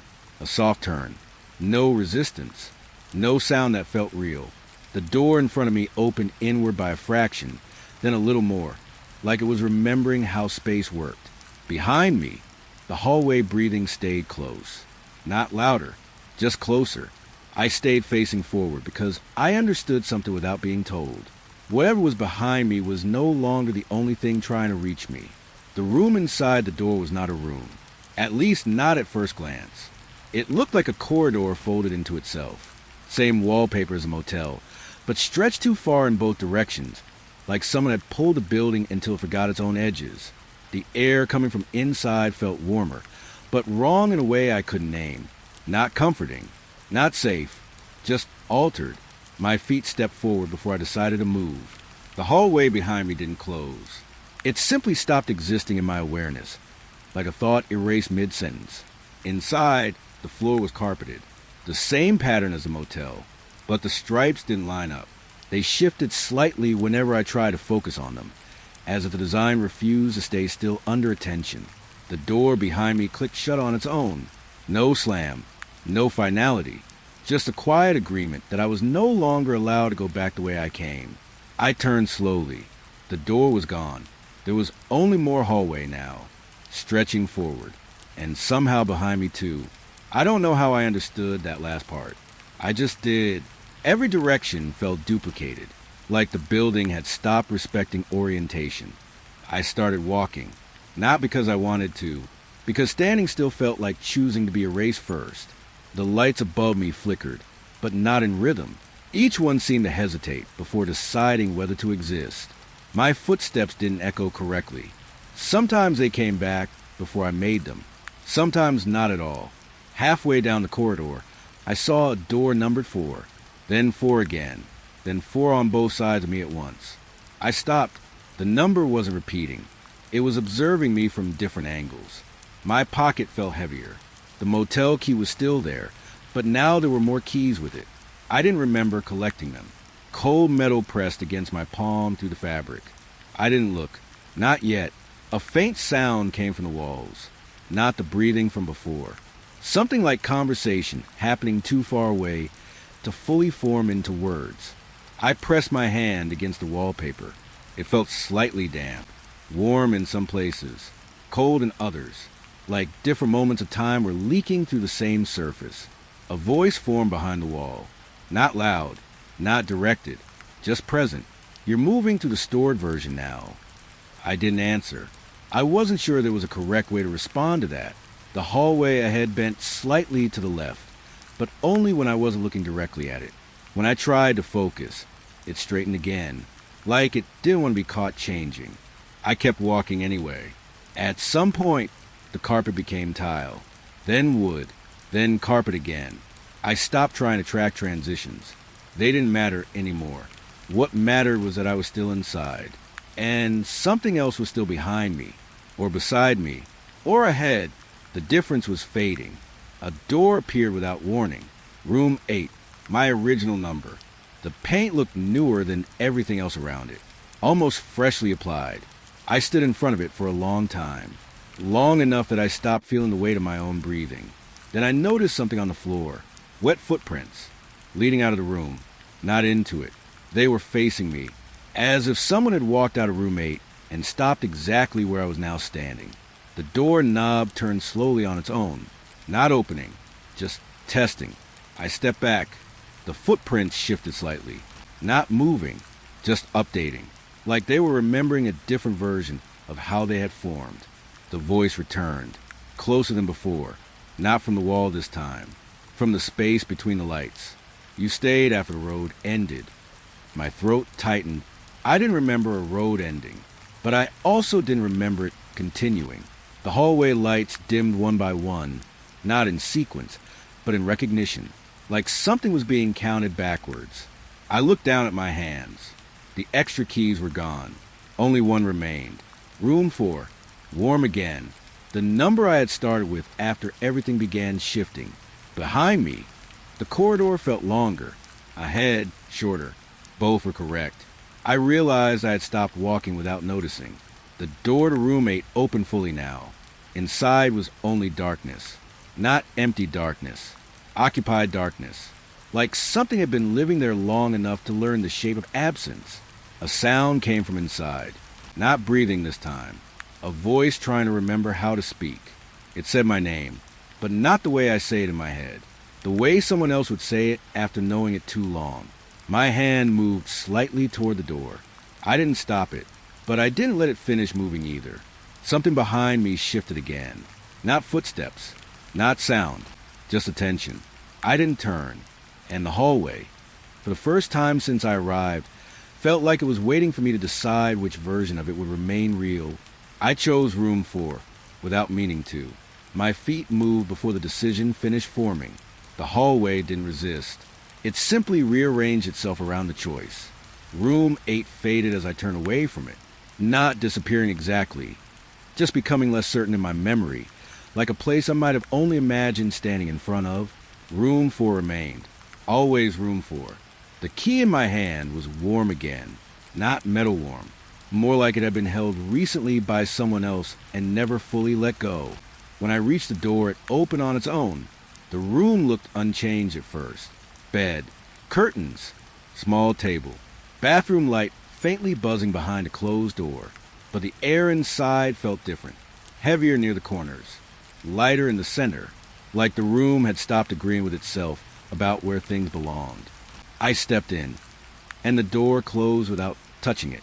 No click followed, just absence. I stood still for a moment, listening. The motel outside the room no longer existed in any sound I could detect. Even the hallway hum had been cut away, as if someone had turned down the idea of the building rather than its noise. Then the bathroom light flickered once, not turning off, not on, just acknowledging me. I walked toward it slowly. Each step felt slightly delayed, like the floor was remembering to support me after I had already moved. The mirror above the sink was clean. Too clean. No darkened edges anymore. No age. Just reflective glass that looked recently replaced. I didn't remember it being replaced, but I also didn't remember when anything in this place had started changing. I turned the faucet. Water came out immediately. Too quickly, as if it had been waiting. I rinsed my hands just to feel something normal.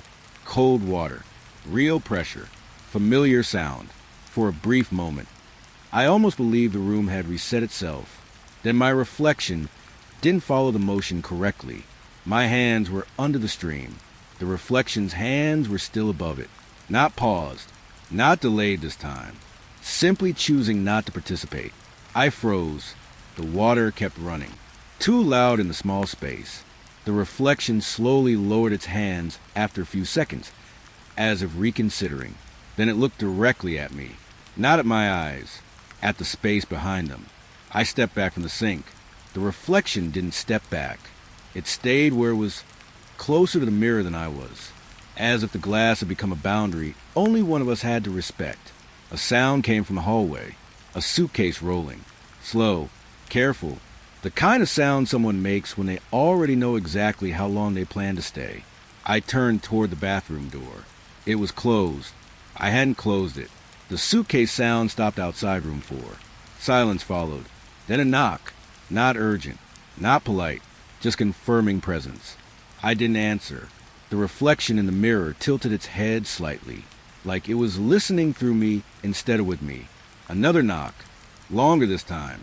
Then the handle of the room door moved, not opening fully, just testing, the same way room 8 had done. My chest tightened, but I didn't step away from the bathroom. Something about the mirror held me in place. It felt like leaving it would remove my ability to track what was happening. A third knock came, and with it, a voice from outside. Soft, familiar in a way that made my stomach drop. It said my name. Not calling, not asking, just stating it, like it already had permission. The mirror behind me fogged suddenly, not from steam, from breath, but the reflection didn't breathe. The fog formed words anyway, slow handwriting, as if drawn by someone pressing their finger against the inside of the glass. You didn't close the first door. I turned my head slightly. The bathroom door was still shut, but I realized I couldn't remember ever opening the first door in this room correctly.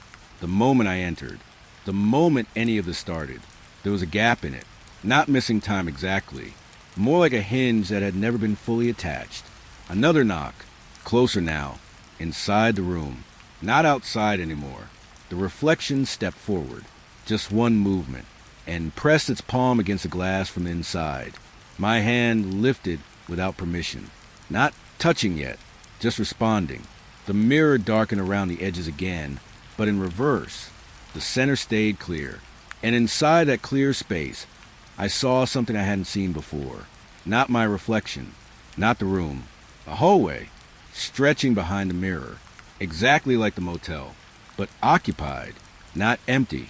The reflection leaned closer, and for the first time, it spoke without my mouth moving, not through sound, through recognition. You were never assigned room 4. The bathroom door behind me clicked. Not open, not closed, just unlocked. The handle turned slowly, and I still did not look back at it. I didn't turn around. The handle kept moving anyway. Slow, controlled, like someone on the other side already knew I wouldn't look. The bathroom mirror held my attention in a way that felt heavier than fear. Not because it was more dangerous than the door behind me, but because it was the only thing that didn't pretend to be normal anymore. The reflection stayed close to the glass. Too close. Its palm was still pressed against the inside surface, but the skin detail didn't match mine perfectly. The lines were slightly different, like the hand had been used more often or in different conditions of time. The hallway inside the mirror shifted again, not walking, not moving forward, rearranging itself around something that had just arrived. Behind me, the room door opened, no sound of hinges, no clear push, just an absence of resistance where a closed door had been a second earlier. Cold air moved into the room. Not wind, not natural airflow.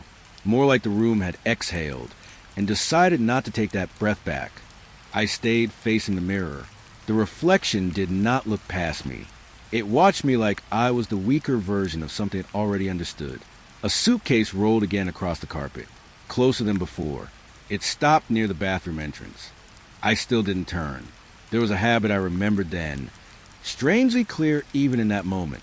When I was younger, if I was afraid of something in a dark room, I used to fix my eyes on a single point and refused to break focus, as if looking away would allow the thing to become more real. I did it then, without realizing I had fallen back into it. The mirror responded to that thought.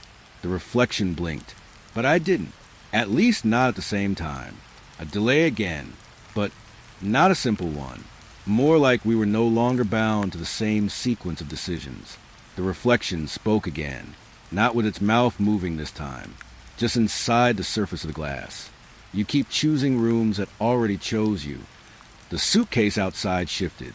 Something inside it settled, not unpacking now, waiting. The bathroom light flickered once, then steadied. And for the first time, I noticed something I should have seen earlier. The mirror wasn't reflecting the bathroom correctly anymore. The sink was there, but slightly offset. The faucet pointed the wrong direction. The towel rack was missing. And the doorway behind me, still not turned toward, looked thinner than it should have been, like it wasn't built for passage anymore. The reflection lifted its hand away from the glass, slowly, as if releasing something. And behind it, in the mirror hallway, I saw a door I hadn't seen before. Numbered 1. Not painted, not labeled like the others. Carved, deep enough that the number looked permanent. The reflection stepped back from it, then looked at me again. Not warning, not inviting, just acknowledging. Behind me, the room door closed again. No slam, no force. Just a quiet return to a state that had already decided it would open again later. The suitcase sound resumed. Being pulled away, not leaving, relocating. I finally shifted my weight slightly, not turning, just enough to feel the room behind me without seeing it. Empty, occupied. Both were true depending on how long I held the thought. The reflection moved closer to the glass again, and this time it pressed 2 fingers against it, not spreading fog, not writing, just tapping. Once, twice, a rhythm, not random, not communication. Confirmation. Then the words appear again on the mirror's surface, slower than before, like they had to pass through something thick to reach me. You are close to the original check-in. The phrase didn't feel like information. It felt like recognition of a process already underway. A knock came from the room again, but it wasn't at the door this time. It was inside the walls, all around me, not loud, just present in every direction at once, like the building had decided to remind me it could still be entered from anywhere it wanted. The reflection's head tilted slightly, and for a second, I noticed something new behind it in the mirror hallway. Another figure, standing far back, not moving, not blurred, just waiting in the corridor behind the glass version of everything. It didn't approach. It didn't need to, because the reflection looked at it the way you look at something already familiar. The bathroom light dimmed slightly. Not off, not failing, just adjusting to a lower expectation of brightness. And in that softer light, I understood something I didn't want to understand. Room 4 wasn't a place I was staying in. It was a position, and positions could be reassigned. The mirror fogged again at the edges. And this time, instead of words forming for me to read, it formed a shape, a handprint, from the inside, slowly pressing outward, as if something was learning how to exit properly. And I still didn't turn around to see what had come into the room behind me. The handprint on the mirror didn't fade. It held its shape like it was waiting for permission to finish forming. My breathing felt too noticeable in the bathroom, as if the room had started counting it. The sink dripped once even though I hadn't touched it again. That single drop hit the porcelain with a sound too sharp for something so small. Behind me, the room stayed quiet. Not empty quiet. Held quiet, like something had entered and decided not to announce itself yet. The mirror kept changing in small corrections. The edges darkened again, but not evenly. One side of the glass looked older than the other, as if time had started to separate inside it. The hallway reflected behind me no longer matched the motel layout I remembered. It bent in places it shouldn't bend. The figure that stood far back in the mirrored corridor did not move closer. It didn't need to. Its presence felt like a decision already made. I pressed my palm against the sink to steady myself. The ceramic was colder than before. Not room cold. Stored cold, like it had been waiting without being used for a long time. The faucet handle shifted slightly under my fingers. Not turning. Responding. I pulled my hand away. The reflection didn't. It kept watching me like it was measuring what remained consistent between us. The handprint on the mirror began to spread. Not outward. Downward. As if gravity inside the glass was different from mine. A faint sound came from the room behind me. A drawer sliding open. Slow. Careful. Like someone checking whether the furniture still remembered how to function. I didn't turn. I kept my eyes on the mirror because it was the only place that showed me what the room was becoming instead of what I wanted it to be. The reflection blinked again. This time I didn't. The delay between us widened.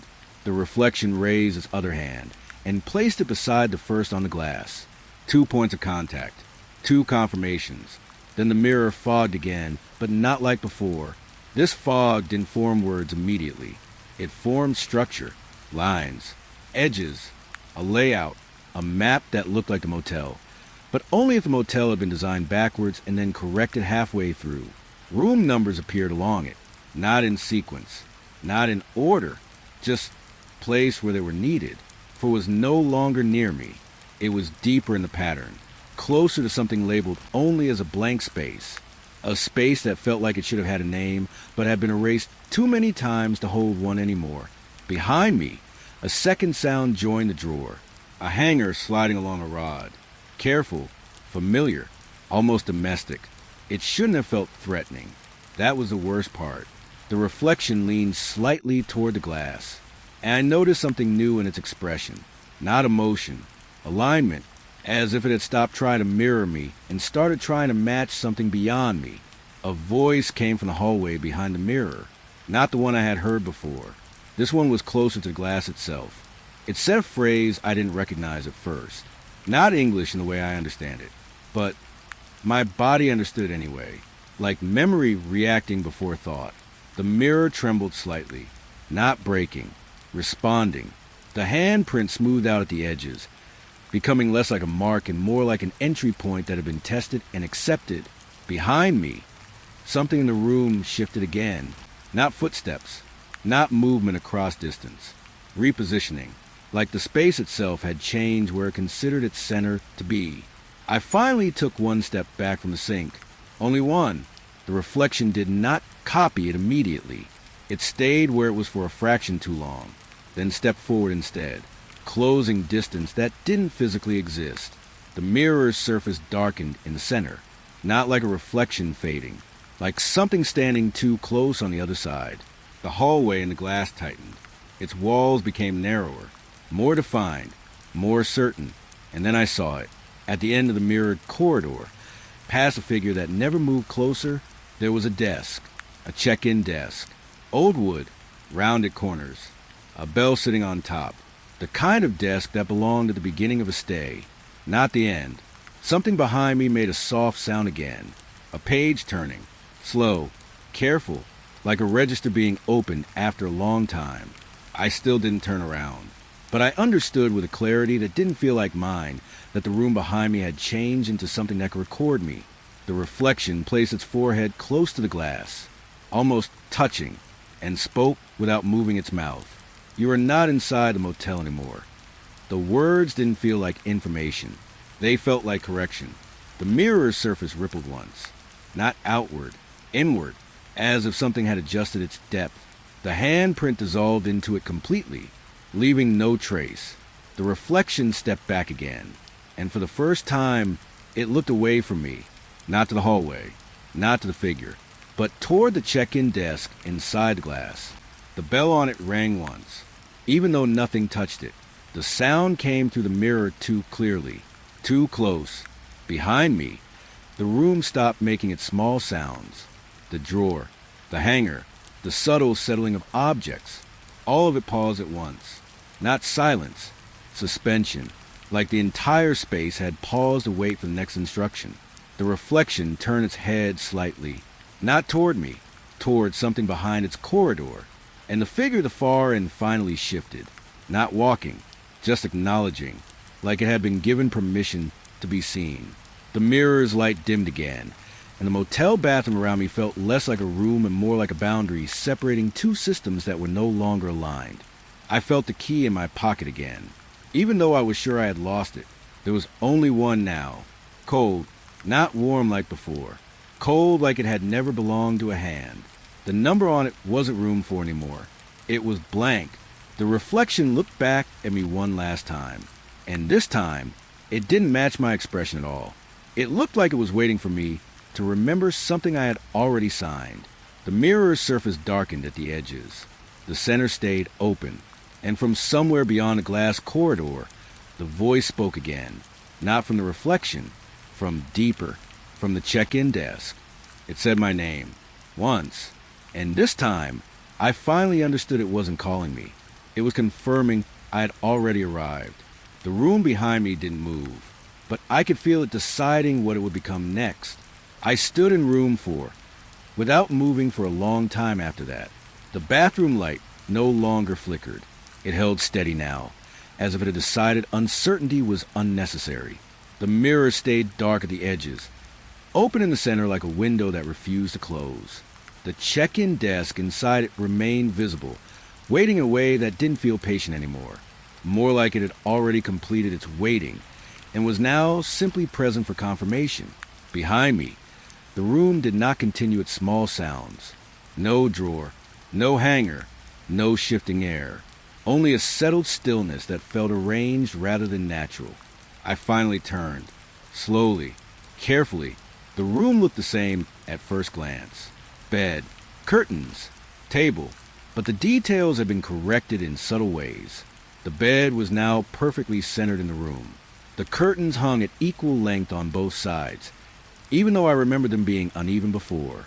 The chair near the desk faced the bed directly, like it had been positioned for observation rather than use. The motel key was on the table. I was certain I had it in my pocket. It lay there anyway, flat, cold, and labeled again. Room 4, not written this time. Stamped, like it had been issued more than once. I approached it without picking it up. The air near the table felt denser, as if the space around it had been compressed by repeated decisions. The mirror in the bathroom reflected my movement too slowly, not delayed now, careful, as if it was making sure I followed through with what it already knew I would do. I didn't look at it for long. I couldn't. Something about the check-in desk inside it kept pulling attention away from everything else. A sound came from the hallway outside the room. Not knocking, not footsteps, A shifting presence along the carpet, like something large adjusting its position without committing to movement. The doorknob turned slightly, stopped, then turned back, testing the boundary again. I stayed where I was. My body felt divided between wanting to understand and refusing to confirm anything further. The mirror behind me brightened slightly, not with light, with clarity. The check-in desk was closer now, not physically, visually, as if the glass had reduced the distance between us without changing its size. A bell sat on the counter. Simple, old, unmoving, but I could feel its importance even without sound. The reflection of the hallway behind the desk sharpened, and I saw something I hadn't noticed before. The corridor behind it was not empty. There were doors along it, many more than should fit inside any building I knew. Each one carried a number that looked familiar, in a way I didn't want to examine too closely. Some were mine, some almost were. The voice came again, not from behind me this time, from the mirror itself, not speaking to the reflection anymore, speaking from the structure of it. You are at the point of entry that repeats. The words didn't echo. They settled, like they belonged there more than I did. I took one step toward the bathroom, not because I chose to, because standing still it started to feel like agreeing to something I hadn't read fully. The mirror reacted immediately. The desk inside shifted forward slightly. The bell did not move, but its presence tightened, like it was preparing to be used.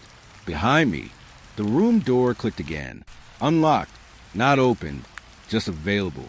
I didn't turn, but I understood that the hallway outside was no longer separated from the room in a reliable way. The boundary had become conditional. My reflection appeared again at the edge of the mirror, not fully, just partially formed, like it was waiting for permission to stabilize. It raised a hand, not pressing this time, pointing toward the desk. I shook my head once without meaning to, a small refusal that didn't feel like it belonged to me. The reflection paused, then tilted its head, as if evaluating whether refusal was still a valid behavior. The motel key on the table shifted slightly, just a fraction, not sliding, repositioning. Its stamped number flickered. Room 4, then blank, then something that looked like a missing impression of a number rather than a number itself. The hallway outside the room grew quieter, not emptier, quieter in a controlled way, as if sound was being reduced rather than removed. I walked closer to the bathroom again. The mirror's surface reacted like it recognized my approach. The desk inside it sharpened further. Now I could see the grain of the wood, the small scratches near the bell, marks from repeated use. Too many repetitions. The reflection finally spoke again, but it didn't use words I could fully hear. Not sound, not language, more like recognition forming at the edge of comprehension. My name appeared on the desk in the mirror, not written, not carved, just there, as if it had always been part of the surface. Behind me, the room door opened a fraction more.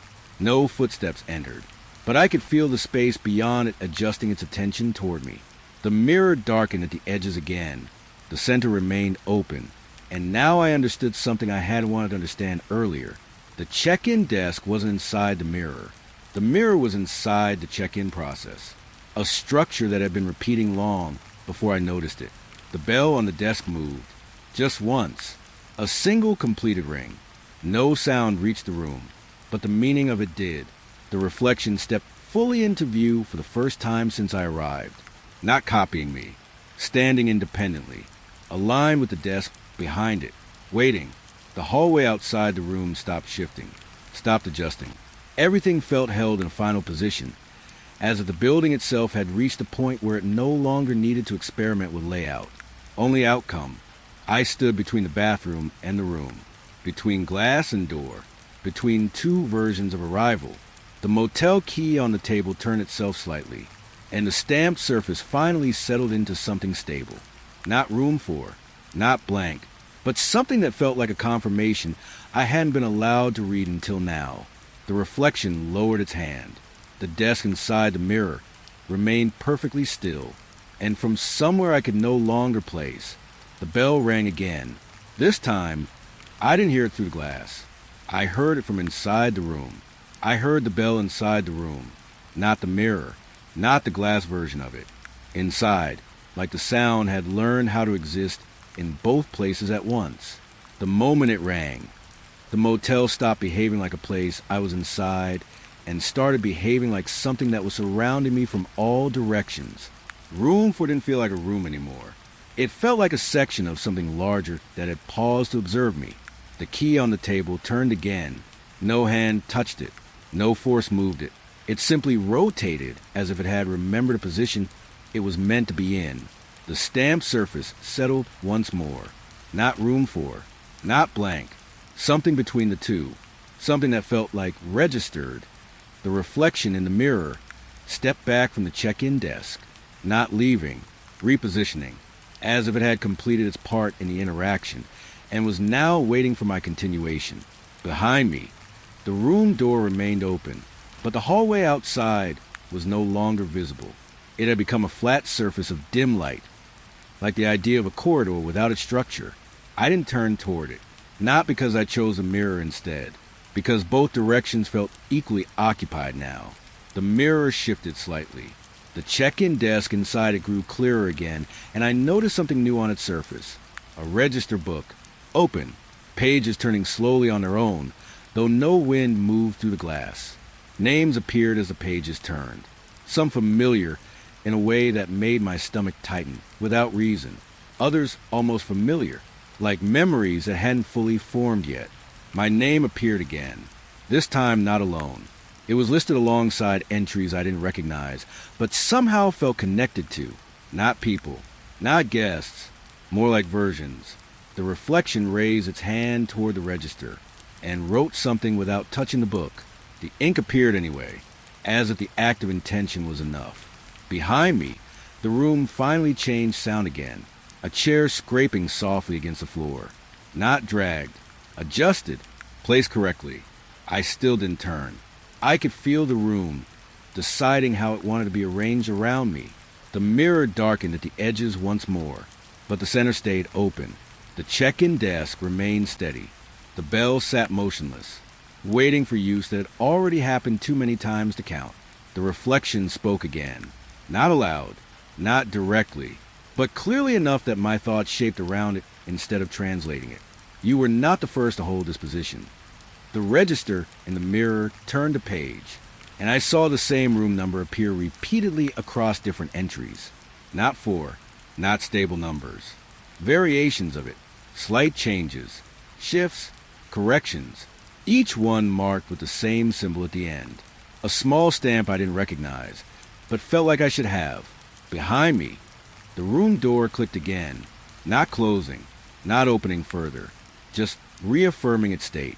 The air inside room 4 felt thinner now, not empty, structured, as if I was standing inside something that had been prepared rather than built. The reflection lowered its hand, and for the first time, it looked directly at me again instead of the desk. Its expression was not mine anymore. It had settled into something more neutral, more administrative, like recognition had replaced identity. The mirror surface rippled slightly, not breaking, updating. The hallway behind the reflection changed. Doors disappeared, then reappeared in different positions, not rearranged randomly, corrected. The kind of correction that removes uncertainty rather than introduces change. The bell rang again, this time only inside the mirror, but I still felt it in my chest. A vibration that didn't travel through air, just understanding. The reflection pointed once more, not toward the desk, toward the register. Then, toward me, a simple sequence, not instruction, designation. The key on the table warmed again, slowly, like it was remembering its earlier state. The stamped surface blurred, not erased, rewritten, and I finally understood what the number had been trying to resolve into. Not a room, not a place, a cycle position, a step in something that repeated with minor adjustments. Behind me, the room stopped making any sound at all. Even the idea of movement felt paused. The mirror darkened at the edges. The center remained open, and the reflection stepped slightly closer to glass again. Not pressing, not waiting, just aligned. The register book in the mirror turned one final page, and the bell sat perfectly still. as if it had already completed the only function it was ever meant to perform. The reflection spoke one last time, not with urgency, not with fear, just completion. You are now the one who checks in the next. The sentence didn't feel like it ended. It felt like it settled into place. Not inside my ears. Inside the structure of the room. Room for stopped being something I was standing in and became something that was being assigned to me from outside it. The mirror held steady. No more flicker. No more shifting corridor. Just the check-in desk, the register, and the bell sitting like it had always been there and always would be. Behind me, the room door remained open, but I no longer trusted what open meant. It didn't feel like an entrance anymore. It felt like a completed step. The reflection didn't move. It didn't need to. Its presence had already finished whatever action it was performing. The register in the mirror turned another page on its own. Slow, careful, not like wind moving paper. Like memory deciding what to reveal next. New entries appeared. Not written, not added, revealed, as if they had always been there, but were only now allowed to be seen. My name sat at the top of one column. Below it were rows of identifiers that resembled room numbers but weren't consistent enough to be called that. Each one had a faint mark beside it, the same symbol repeated, like a stamp used to confirm completion of something that never fully ends. I stepped closer to the mirror. Without realizing I had moved, the reflection stayed in place, watching me approach, not with emotion, with recognition of process. The desk inside the mirror seemed closer now, not physically, relationally, like I had reduced the distance by acknowledging it. The bell sat untouched, but its presence felt heavier the closer I got. Behind me, the room shifted again, a soft adjustment sound, not furniture moving, more like placement being corrected. I still did not turn, because turning no longer felt like it would show me something new, only a different version of the same arrangement. The mirror's surface darkened slightly at the corners again, but this time the darkness didn't spread inward. It stabilized, forming a frame, as if the system was locking itself into a final readable state. The reflection lifted its hand, slowly, and placed it on the inside of the glass again. But this time, I felt pressure on my side, not physical contact. Agreement of position. The register page stopped turning. One line became highlighted without being marked.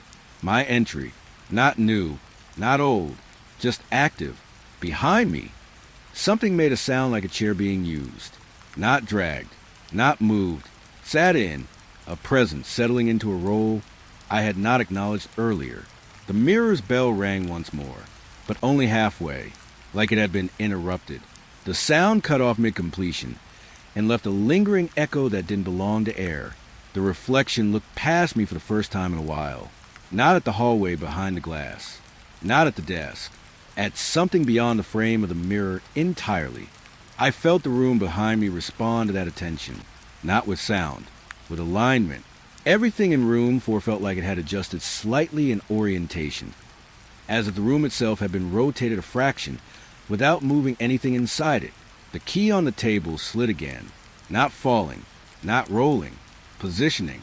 The stamped surface cleared just enough for me to understand it properly now. Not a number, not a room, a function. The mirror register turned one last time without motion. A new page appeared, blank, waiting. The reflection stepped closer to it, then paused, not because it hesitated, because it had reached the boundary of what it could do without me. The realization came slowly, uncomfortably clearly. The system wasn't watching me. It was waiting for me to perform the next action that would allow it to continue. Behind me, the room door clicked once. Not open, not closed. Acknowledged. The mirror's surface darkened at the edges again, and the center remained perfectly clear. The desk, the register, the bell, all held in precise stillness. And the reflection looked directly at me again, not as a copy anymore, but as a prompt that had finished displaying its instructions, waiting for input that only I could provide. I stopped treating it like a mirror after that. It didn't reflect anymore. It waited. Room 4 behind me had gone quiet in a way that felt edited rather than natural. Even the idea of movement seemed removed, like someone had cut the sound out of a recording and left only the image of stillness behind. The blank page in the register inside the glass stayed open, not turning, not changing, just present, like it had already decided what should be written, and was now only waiting for it to happen through me. The reflection stood beside the check-in desk, no longer mirroring my posture, no longer reacting at all. It looked like something assigned to its position and left there long enough to become part of the structure. The bell remained untouched, but I could feel it more than see it now, not as sound, as expectation. Behind me, room 4 felt farther away than it should have been, not physically, relationally, like stepping forward had changed what counted as behind. I moved closer to the mirror without deciding to. Each step felt less like walking and more like narrowing the distance between two versions of the same moment. The glass didn't fog, didn't ripple. It accepted proximity without resistance. The register page shifted slightly, not turning, acknowledging. A faint outline appeared on the blank line, not words. Structure, the shape of a form that hadn't been completed yet. The reflection finally moved again, slowly. It reached toward the bell, stopped just above it, and waited, not for permission, for completion. I realized then that the system wasn't asking me to act in a physical way. It was waiting for a decision that would resolve into action on its own, a choice that had already been narrowed down too far to feel like a choice anymore. Behind me, room 4 clicked again, but softer this time, like the room was confirming it was still present, still part of the sequence. The mirror darkened at the edges. The center stayed clear, and I could see the desk more clearly than before. The wood grain had changed, not aged, rewritten, like it had been used so many times it no longer remembered its original state. The bell trembled slightly without ringing. The reflection looked at me again, and this time it didn't gesture. It simply held still, waiting for the register to be completed through whatever came next. A pressure built in the air between me and the glass, not force. Expectation condensed into form. My hand lifted without permission, slow, controlled only by the narrowing space of what remained unchosen. Behind me, room 4 no longer felt like a place I had been staying in. It felt like something I had already passed through. The mirror's register page shifted again. The outline on the blank line deepened, almost complete, almost ready. The reflection didn't move. The bell didn't ring. Everything was paused at the exact edge of completion, and I understood very clearly that whatever happened next would not feel like entering something new. It would feel like confirming something that had already been true for a long time. My fingers reached the glass, and the moment before contact stretched too long, not frozen, held, like the entire motel was waiting to see whether the final line would be written at all. My fingers touched the glass. It wasn't cold. It wasn't warm either. It felt like contact with something that had already decided to accept me before I arrived. The mirror didn't break. It didn't ripple. It simply registered the touch like a correct input finally received after long delay. The blank line in the register inside the glass completed itself. Not with ink, not with motion, with certainty. A shape resolved into meaning on its own, as if it had always been there, and I was only now allowed to perceive it. Behind me, room 4 shifted. Not sound, not movement, reclassification. The space I had been standing in stopped feeling like a room and started feeling like a threshold that had already been crossed. The reflection at the desk lowered its hand toward the bell again. This time it did not pause above it. It pressed it. The bell rang. Fully, cleanly, not loud, not distant. Present in both places at once, inside the mirror and inside the room behind me. And in that sound, something changed. Not the room, not the mirror. My position in relation to both. The register page inside the glass flipped automatically. No wind, no hand, just transition. New entries appear beneath mine. Not names, not numbers. States of arrival. Each one marked with the same small stamp I had seen before. But now I understood it wasn't a symbol of completion. It was a symbol of transfer. The reflection stepped away from the desk, not leaving, yielding. The role had shifted, not passed, activated. Behind me, Room 4 no longer held stillness. It held attention, not from something entering, from something already aligned within it. I slowly withdrew my hand from the mirror. The surface didn't resist. It didn't follow. It simply remained as it was. Now complete, the bell inside the glass stopped vibrating, but the echo of it remained in the space between me and the room, like a system acknowledging that input had been accepted and processed. The reflection looked at me one last time, not as a copy, not as a watcher, as something that had finished its function and no longer needed to continue it. The check-in desk behind it dimmed slightly, not disappearing, receding into background structure. The register closed on its own, and the mirror returned to being a mirror for the first time since I had noticed it wasn't one. Behind me, room 4 felt different again, not changing, settled, like something had taken its final shape and no longer required adjustment. I turned my head slightly, not fully, just enough to confirm the space still existed. The bed was there, the table, the door, everything arranged correctly, but none of it felt like mine anymore. The key on the table was gone. In its place was a small blank card. No number, no writing, just surface, waiting. The reflection in the mirror did not reappear. Instead, the glass showed only the check-in desk again for a brief moment. Empty now, prepared. Then it faded, leaving only room 4 reflected normally, or what passed for normal now. Behind me, something subtle shifted in the room. Not footsteps, not movement, assignment, the sensation of being placed where I was meant to continue existing.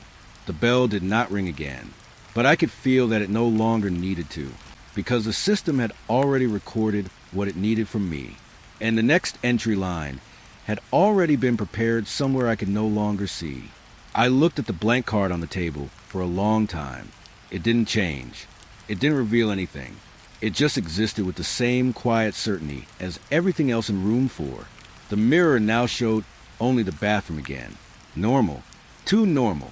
Like it was trying to convince me nothing had ever been inside it all. But I could still feel the check-in desk somewhere behind that surface, like a memory that had not agreed to disappear fully. I picked up the card.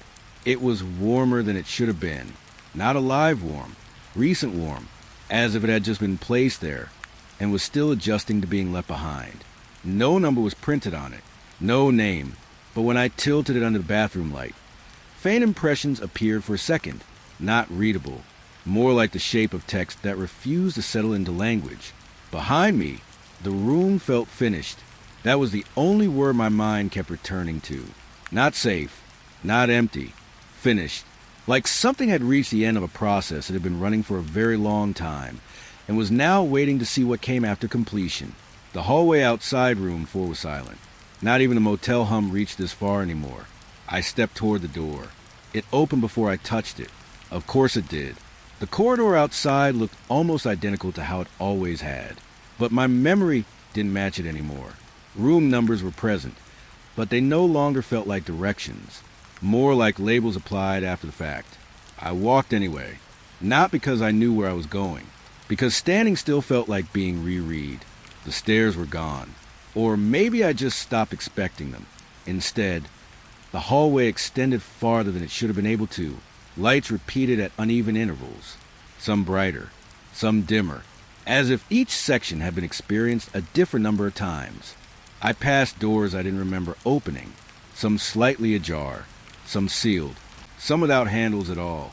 At one point, I saw a familiar number, but it wasn't my room anymore. It didn't react to me passing. It didn't recognize anything. I kept walking. The air changed gradually. Not temperature. Wait, like I was moving deeper into something that didn't require weather anymore. Eventually, I reached a section of the hallway that felt older. The wallpaper here was slightly different, the carpet less defined, and the lighting no longer flickered. It simply existed in a steady, practiced way. A door stood at the end, not marked, not labeled, just present in a way that made the rest of the corridor feel like it had been leading toward it without knowing. My hand tightened slightly around the blank card. I didn't remember deciding to bring it with me, but I also didn't remember leaving it behind. I stopped in front of the door. No sound came from the other side. No breathing. No movement. Just a kind of readiness that didn't belong to space or time. The card in my hand warmed again. A little stronger this time. Not signaling. Recognizing. The door opened on its own. Not wide. Not fast. Just enough. Inside was not darkness. Not light. Something more neutral. Like a space that hadn't chosen what it would become yet. And for the first time since I arrived at the motel, there was no sense of being watched from behind. Only forward. Only continuation. I stepped closer. And the moment before entering, I understood something without being told. The check-in was never about arriving somewhere. It was about deciding what version of me would keep moving next. The card in my hand finally cooled, and the door waited for the rest of me to follow.